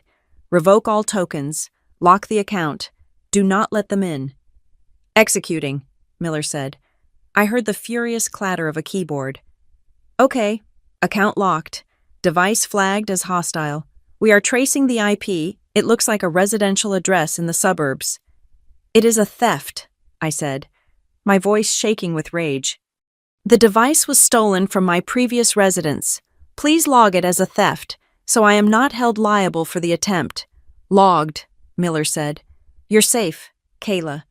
But you need to change your master key phrases within the hour, and you need to retrieve that device. I will handle the device, I said. Thank you. I hung up. I was trembling. I felt like I had just sprinted a mile. He had tried to break into my work computer. He had tried to break into the one thing that was solely, purely mine. My phone rang. It was Deborah. I stared at the name. The audacity was breathtaking. I answered. What did you do? She screamed. She wasn't crying this time. She was shrieking. Why is the computer locked? She yelled. Carter was 90% downloaded. He needs that file. He is hacking a federal contractor. Mom, I shouted back, my voice echoing off the brick walls. Do you have any idea what he just did? That is a company asset. If he had gotten in, I would be in prison. Oh, stop it, Deborah scoffed. He wasn't hacking. He remembered you saved his intro music on your cloud drive last year. He just wanted to get his song back. He found the old laptop in the closet and thought you wouldn't mind. He's crying. Kayla, he is punching the wall because you locked him out. He is punching the wall. I laughed, a harsh, jagged sound. He should be thanking God I didn't send a SWAT team to the house. That laptop is property of North Pine. He has no right to touch it. It was in my house. Deborah yelled. "Everything in this house is for the family. You are so selfish, hoarding your files while your brother's dreams die. Just give him the password. He just needs the MP3 file." "No," I said. "He can record a new one, or he can buy one, but he is never touching my equipment again." "You are destroying this family," she screamed. "No, Mom," I said, deadly quiet. "You are—" I hung up. I sat there in the dark, waiting for the fallout. I knew it was coming. Carter was a cornered rat, and rats bite. 10 minutes later, my phone buzzed with a notification from Instagram. I had been tagged in a story. I opened the app. There was Carter, looking disheveled, tears in his eyes, recording himself in the dark living room. "I don't usually do this," he said to the camera, his voice breaking. "But I'm at my limit. I have been working so hard on this launch, and tonight, my own flesh and blood, my own sister sabotaged me. She locked me out of the files I created. She stole my equipment. She left me and my mom with nothing. It's crazy how money changes people. Some people make it to the top and forget who carried them there." He didn't tag me directly in the text, but he tagged my handle in the corner, small enough to be subtle, but clear enough for our mutuals to see. Then the comments started rolling in. Cousin Becky. "Oh my God. Carter. Stay strong. That is awful. Aunt Sharon. I always knew she was cold. Praying for you. Uncle Mike disgraceful. Family comes first. Random follower. Wow. Toxic sister alert. Keep grinding. King." I watched the notifications stack up. They were rewriting history in real time. They were painting me as the villain, the rich corporate witch who stomped on her poor, artistic brother. I felt a surge of nausea. For years, I had protected their reputation. I hadn't told anyone that I paid the bills. I hadn't told anyone about the debts. I let them play the successful family charade because I didn't want to embarrass them. And this was my reward. Public humiliation. "Okay," I whispered to the empty room. "You want to go public? Let's go public." I opened my laptop. I opened the spreadsheet. The one with the red columns. The one with the fraud. The one with the $29,000. I took a screenshot. I used the editing tool to black out the account numbers and sensitive personal data, but I left the dates. I left the vendors. I left the amounts. And I left the names Carter and Deborah next to the charges. A firm loan. Fraudulent. Carter. $700. Sony lens identity theft. Carter. $2,400. Utilities unpaid. Deborah. $1,600. Total theft. $29,412. I opened Instagram. I selected the image. I didn't write a long defense. I didn't write a paragraph about how much I loved them. I typed one sentence I've been silent for years to protect their dignity. But I will not be silent while they attack my integrity. I hit post. I watched the progress bar. Posted. Then, I turned off the phone. I didn't want to see the explosion. I knew it would happen. The silence would shatter. I went to the window and looked out at the city lights. I felt sick, but I also felt clean. It was done. The secret was out. I went to the bathroom to wash my face. When I came back, 5 minutes later, I couldn't resist. I picked up the phone. The notifications had changed. Carter's story had been deleted. My post had 40 likes, and the comments were different. Cousin Becky. "Wait, is this real, Uncle Mike? $2,000 for a lens. Carter told us he won that in a contest. Friend from high school. I'm so sorry. Kayla, I had no idea. But there was one message that stopped my breath. It wasn't a comment. It was a direct message.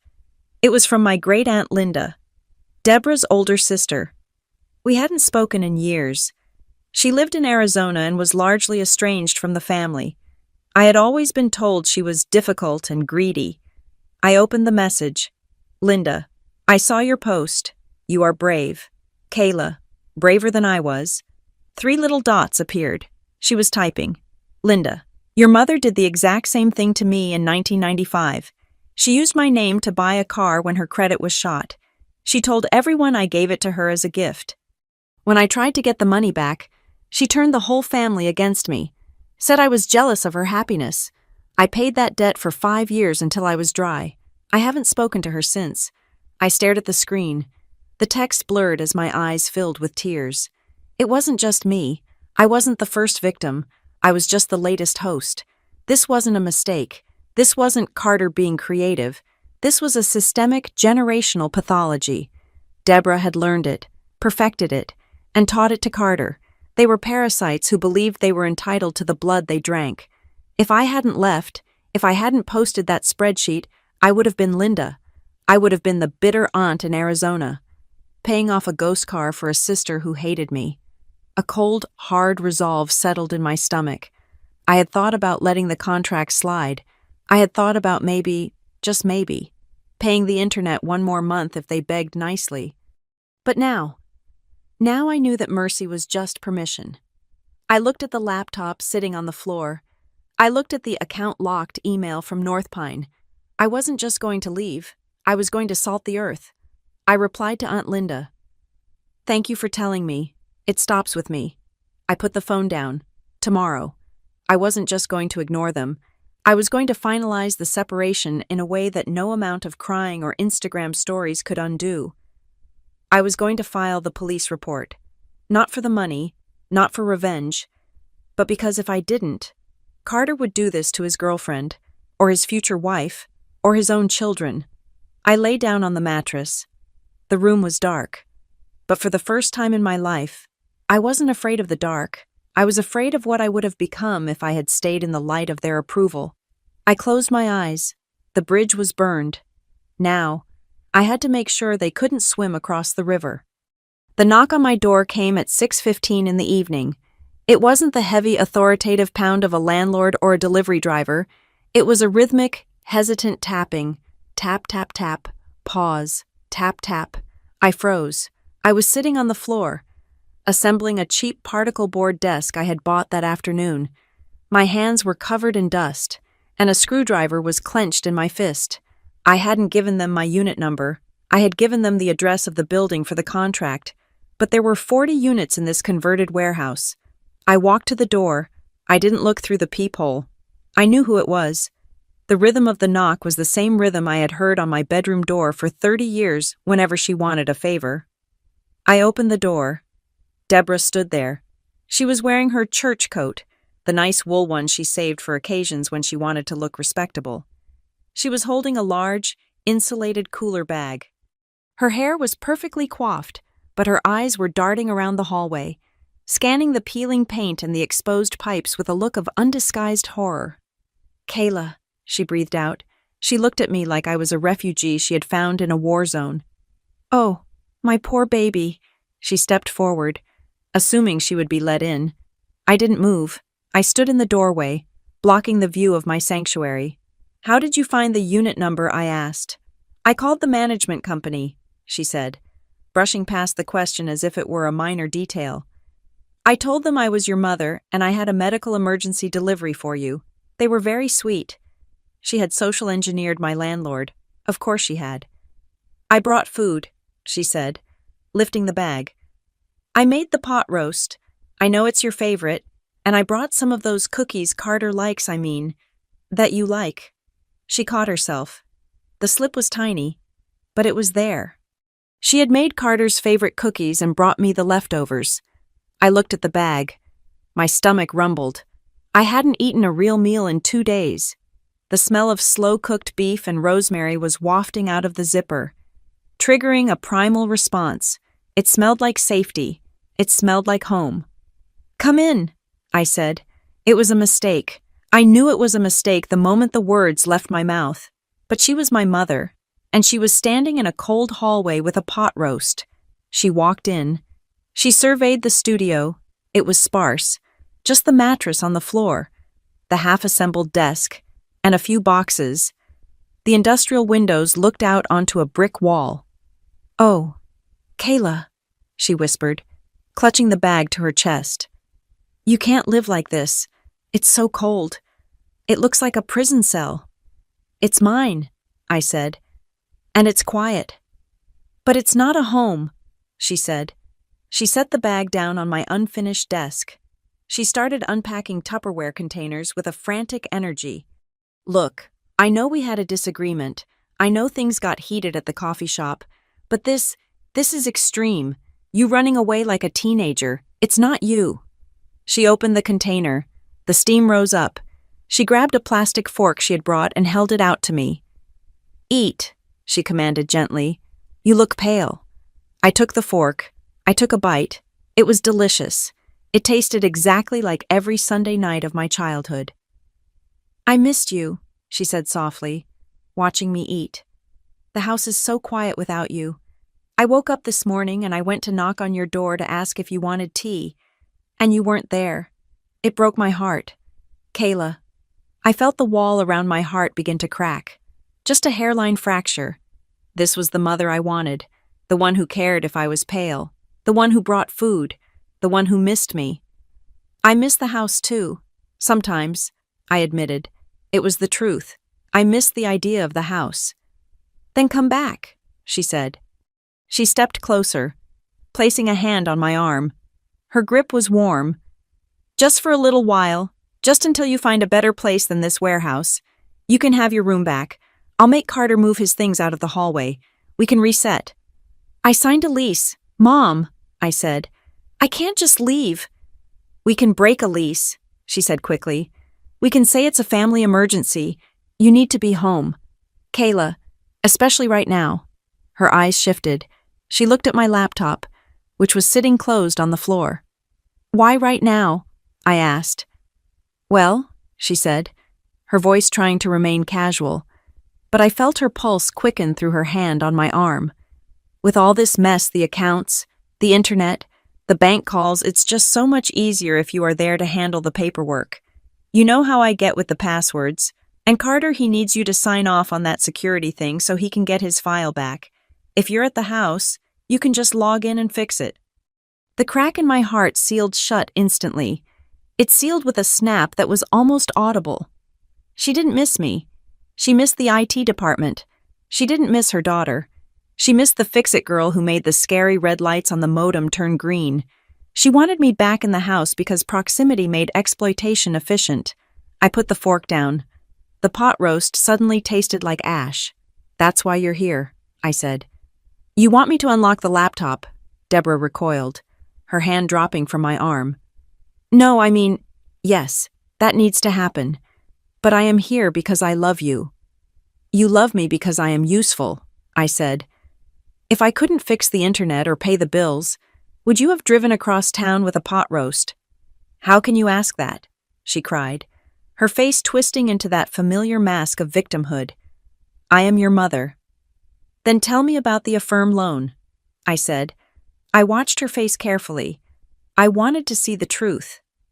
The what? She blinked. The loan for the mixer, I said. And the lens, the one opened on Valentine's Day. The day I gave you $500 for gas. You knew? Mom, you got the text message verification code. I know you did. The bank confirmed it. Deborah's eyes shifted to the left, a micro-expression of panic. I didn't know it was a loan, she stammered. Carter said it was a verification for a contest. He said he won the lens, and they just needed to verify an adult lived at the address. I gave him the code because I was happy for him. You gave him my social security number. I asked, because they need that for the loan application. He knows where the papers are, she yelled, defensive now. He's your brother. He wouldn't hurt you. He borrows things. He was going to pay it back when he got big. He stole my identity, Mom, I said. And you held the flashlight while he did it. My phone rang. It was lying on the floor. The screen lit up with Deborah's face. She was calling me no. She was standing right in front of me. Then I realized it was Carter calling her phone, which was in her pocket. She pulled it out. It's him. Answer it, I said. Put it on speaker. She hesitated, then tapped the speaker button. Mom, Carter's voice filled the empty studio. Did you find her? Is she there? I'm here, Carter, I said. There was a pause, a silence that stretched for 3 seconds. Okay, good, Carter said. His tone wasn't apologetic.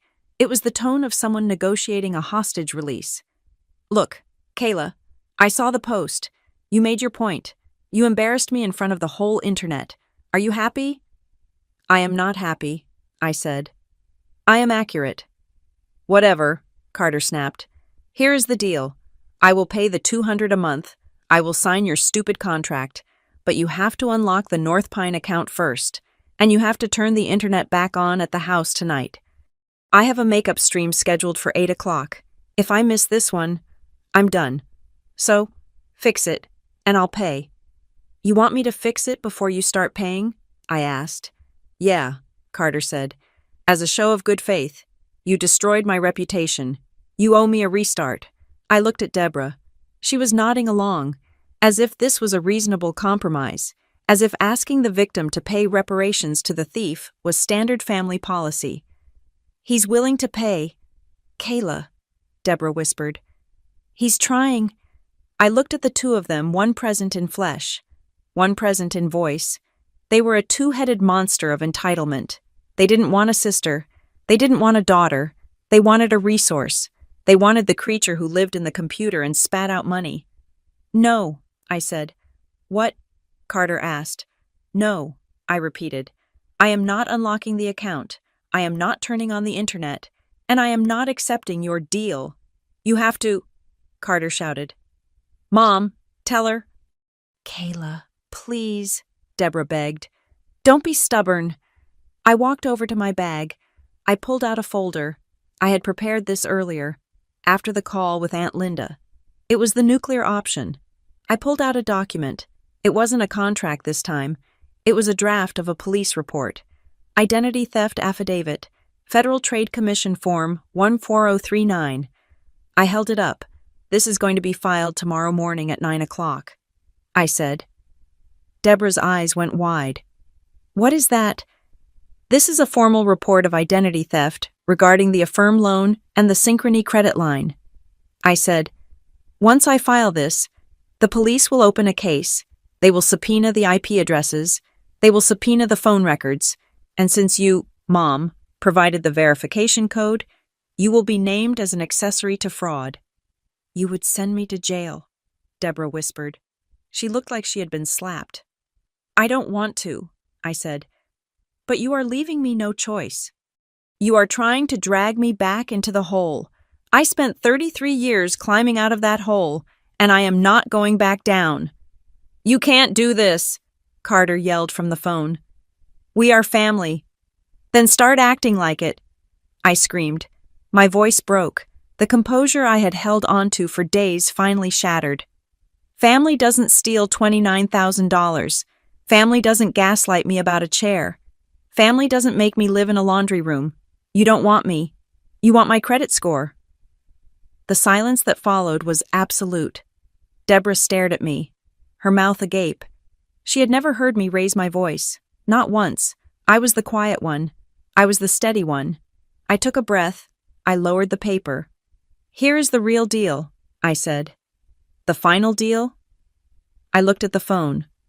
Carter, you are going to transfer the utilities into your name tonight.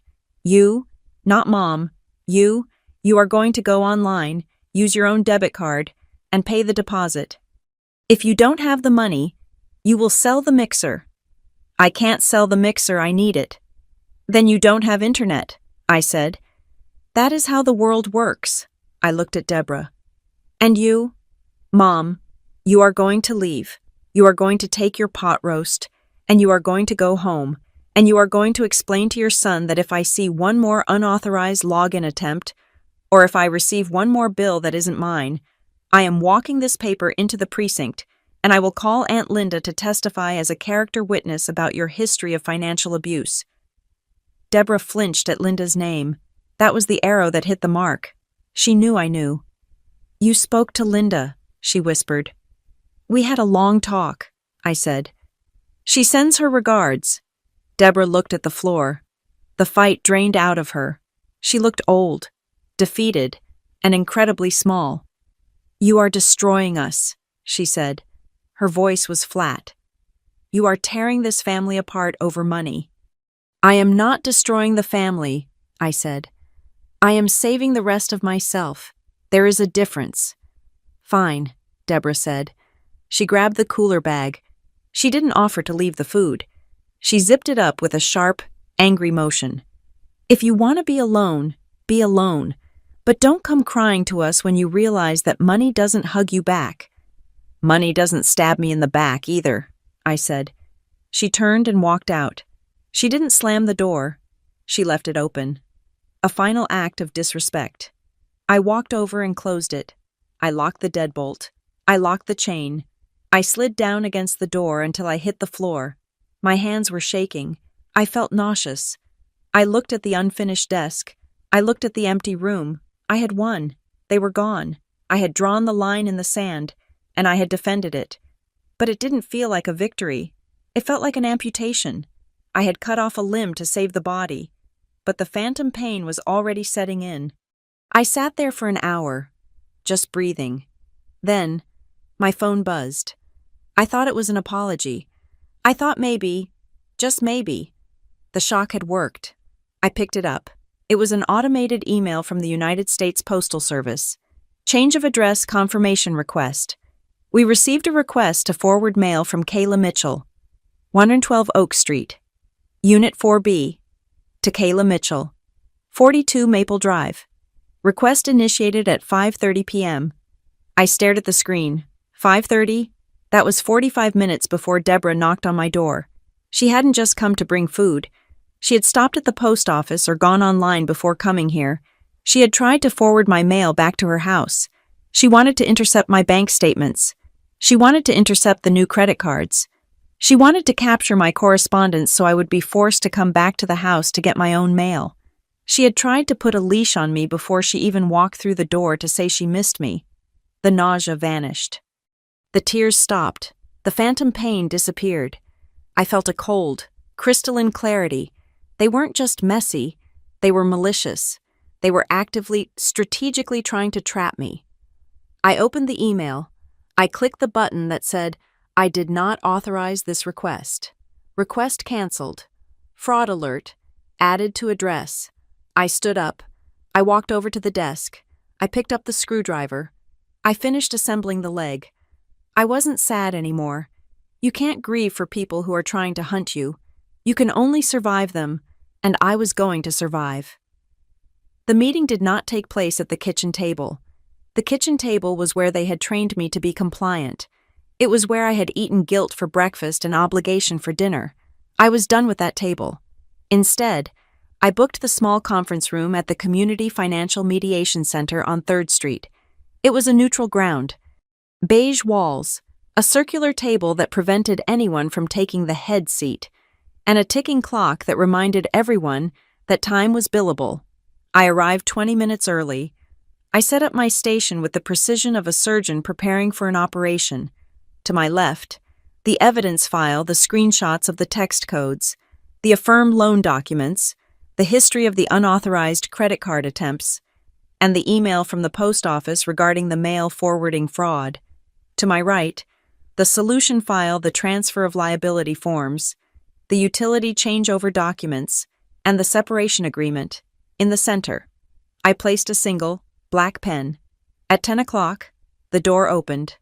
Deborah walked in first. She looked smaller than she had 2 days ago at my apartment.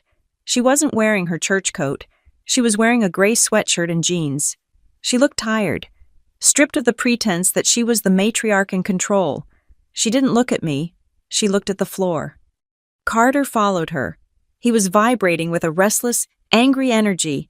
He wore a headset around his neck, as if to signal that being here was interrupting something critically important. He pulled out a chair and slumped into it, spinning it slightly side to side. "This is stupid," Carter muttered, looking at the ceiling. "We could have done this over FaceTime." "We tried doing this over the phone," I said, my voice even and cool. "And you tried to hack my work computer, so now we do it in person, with witnesses." I gestured to the glass partition where a mediator sat in the next room, visible, but not intrusive. "Let's get this over with," Deborah said, her voice thin. "You made your point. Kayla, you embarrassed us. You moved out. What more do you want, blood?" "I want severance," I said. I opened the laptop. I didn't turn it toward them. I kept it facing me. I didn't need to show them the numbers anymore. I knew they knew. I have filed the preliminary fraud report regarding the Affirm loan, I stated. Deborah flinched. Carter stopped spinning. I haven't submitted it to the police yet, I continued. It is sitting in the draft folder of the Federal Trade Commission's reporting portal. I have also drafted a report regarding the attempt to forward my mail without authorization. That is a federal crime, Mom. Postal fraud. Deborah closed her eyes. I just wanted your bills to come to the house so we could sort them. You wanted to intercept my new credit cards, I corrected. Let's not lie in this room. This room is for truth. I placed my hand on the evidence stack. But we aren't here to talk about the $29,000 you stole. I have already accepted that money is gone. I am writing it off as a bad investment, Carter scoffed. Must be nice to just write off 30 grand. It isn't nice, I said, looking at him. It is devastating, but I can earn it back. What I am here to talk about is the house. I pulled a document from the bottom of my stack. This was the twist. This was the piece of paper that Carter didn't know existed, and that Deborah had conveniently forgotten. Do you recognize this, Mom? I asked, sliding the paper across the table. It was a loan modification agreement from 18 months ago. Deborah stared at it. She paled. What is that? Carter asked, leaning forward. 2 years ago, I said, keeping my eyes on Deborah. Mom told me the roof was leaking and the foundation needed shoring up. She couldn't qualify for the refinancing on her own because her credit score was 540. So she asked me to co-sign. She said it was just a formality. She said she would make the payments. I looked at Carter. I signed it. I put my name on the deed and the mortgage to save the house you are currently living in. Which means, Carter, if Mom defaults on the mortgage, the bank doesn't just take the house. They come after me. They garnish my wages.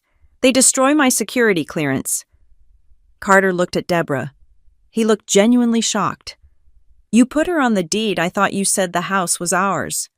It was for the family, Deborah whispered. And here is the reality, I said, opening the spreadsheet on my screen. I checked the mortgage status this morning. You are 2 months behind. Mom, you haven't paid the mortgage since I moved in and started buying the groceries. You used the grocery money I saved you to buy what I don't even know. I was catching up on the credit cards. Deborah defended herself weakly. You are 60 days away from foreclosure, I said. And because I'm on the loan, you are 60 days away from taking me down with you. The room went silent. The air conditioner hummed, a low mechanical drone that sounded like a countdown. This was the leverage. It wasn't about the internet bill. It was about the fact that they were holding a grenade, and I was handcuffed to the pin. So, I said, here are your options. There are only 2. I slid the first document across the table. Option A, we sell the house, immediately. We put it on the market next week. We take the equity, pay off the mortgage, pay off the debts, and you and Carter find an apartment you can actually afford. I walk away with my credit intact. No! Carter slammed his hand on the table. You can't sell the house. My studio is there. My whole setup. I grew up there. Then you have option B, I said. I slid the second document across. It was a thick packet. Refinancing and removal of liability. You find a way to refinance the loan in your name only, removing me completely, I said. And you, Carter, you get a job, a real job with a W-2 form. Because Mom can't qualify for a refinance on her pension alone, you have to become the co-borrower. You have to put your name on the line. Carter looked at the paper as if it were radioactive. Me, I have bad credit. I have student loans. Then you better fix it, I said. Because if you don't remove me from this loan within 90 days, I am forcing a partition sale. I have already spoken to a real estate attorney.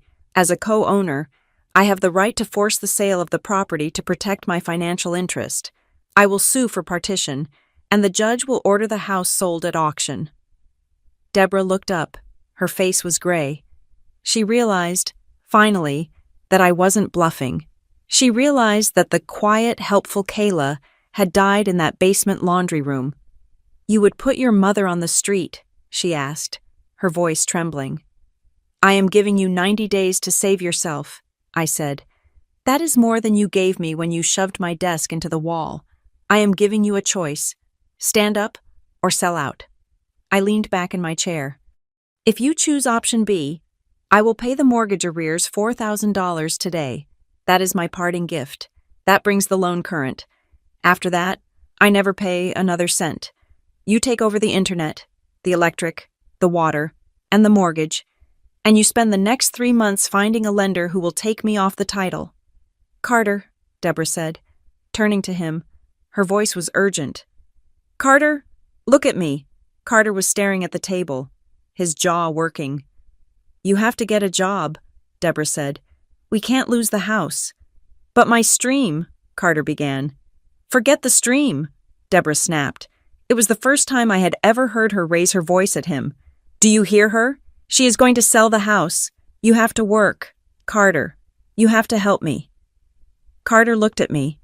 He looked for the sister who used to sneak him $20 for movies.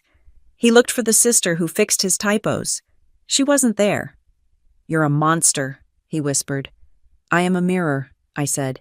I am showing you exactly what you look like. Deborah let out a long, shuddering breath. She picked up the pen. She looked at the refinancing agreement. It was a promise to remove me. It was a promise to take responsibility. She didn't sign it immediately. She looked at me for a long time. The anger in her eyes faded, replaced by a deep, profound sadness. It was the look of someone realizing that the golden goose hadn't just flown away. It had turned into a hawk. I treated you like a machine, she said softly. The words hit me in the chest. I hadn't expected them. I expected excuses. I expected guilt trips. I did, she continued, tears spilling over her lashes. I thought you were just built to carry things. I thought you didn't feel the weight because you never complained. I treated you like an appliance, Kayla, like a fridge that I could just open and take from. My throat tightened. It was the apology I had waited 33 years to hear. It didn't fix the money. It didn't fix the lost trust. But it acknowledged the reality. I am not a machine, Mom, I said, my voice thick. I am just a person, and I am tired. I know, she whispered. I know. She signed the paper. She slid it to Carter. Sign it, she ordered him. And tomorrow, you are going to the staffing agency on Main Street. Mom, sign it, she yelled, slamming her hand down. Or I will sell the mixer myself. Carter jumped. He looked at his mother, terrified. He had never seen the enabler turn off the tap. He grabbed the pen. He signed. It was messy, angry, and resentful. But it was legal. I took the papers. I checked the signatures. Okay, I said. I will wire the mortgage payment to the bank directly this afternoon. The internet is in your name as of midnight. Good luck. I stood up. I packed my laptop. I packed the files. I walked to the door. Kayla, Deborah called out. I stopped, my hand on the handle. I didn't turn around. Will we see you? She asked. Not for a while, I said. You have a lot of work to do, and so do I. I walked out. I walked out of the sterile office, into the bright sunlight of the street. I took a deep breath. The air tasted different. It didn't taste like guilt anymore. It tasted like zero balance. Epilogue. 6 months later. The morning light in my studio is different from the light in the basement. It is unfiltered. It hits the bamboo plant I bought for the windowsill, a plant that I water, and that grows simply because I care for it. I sat at my desk, a real desk, solid walnut, bought with the bonus check I received last month. I took a sip of my coffee. It was a pour-over, made slowly, just the way I liked it. My phone chimed with a notification from my bank. Incoming transfer. $150. Sender Deborah Mitchell. Memo payment 4 of 60. It wasn't much. At this rate, it would take them 5 years to pay back the loose change debts, and they would never pay back the $29,000. But that wasn't the point. The point was that the money was flowing in the right direction. I opened the email from the bank. Loan modification complete. Borrower removed Kayla Mitchell. They had done it. It had gone down to the wire. Carter had gotten a job at a logistics warehouse, ironically, a competitor of one of my clients. He worked the night shift. He hated it. He posted about how much he hated it every day, but his pay stubs, combined with Deborah's pension, had been enough to refinance the loan. I was free. I checked Instagram. I still followed Carter. Though we hadn't spoken since the meeting, he had posted a photo yesterday. It wasn't a staged shot of him pretending to be a CEO. It was a picture of him in his high-vis vest, looking tired, holding a coffee cup. The caption read, "The grind is actually real. New mic coming next month. Paid for by me." It had 12 likes. One of them was mine. He wasn't famous. He probably never would be. But for the first time, he was real. A knock came at my door. I opened it. It was a delivery driver. "Package for Kayla Mitchell." "That's me." He handed me a box. It was heavy. I brought it inside and opened it. Inside was a Herman Miller Aeron chair. Brand new, carbon black. There was no card, but I checked the shipping label. The billing reference was C. Mitchell, warehouse payroll deduction. He had bought me my chair back. It probably took him 2 months of wages. I ran my hand over the mesh back. I sat down in it. It fit perfectly. I spun around in the quiet. Sunlit room. People think revenge is about destruction. They think it's about burning the house down and salting the earth. But as I sat there, safe in my own space, credit score climbing, future unanchored, I realized the truth. Revenge isn't about making them suffer. It's about letting them suffer the consequences of their own actions so they can finally learn how to survive. I had taken away their crutch, and they had fallen. But they had picked themselves up. I rolled my chair over to the window and looked out at the city. I wasn't the load-bearing wall anymore. I was just Kayla, and for the first time in 33 years, that was enough. Thank you so much for listening to this story. It was a long journey, but I think we all learned something about boundaries and self-respect today. I would love to hear your thoughts in the comments below. Have you ever been the bank for your family? How did you handle it? And please, let me know where you are tuning in from. I love seeing our community grow from all over the world. If you enjoyed this story, please make sure to subscribe to Maya Revenge Stories. Hit that like button to support the channel. And don't forget to press the hype button so this story can be heard by more people who might need the courage to stand up for themselves. See you in the next video.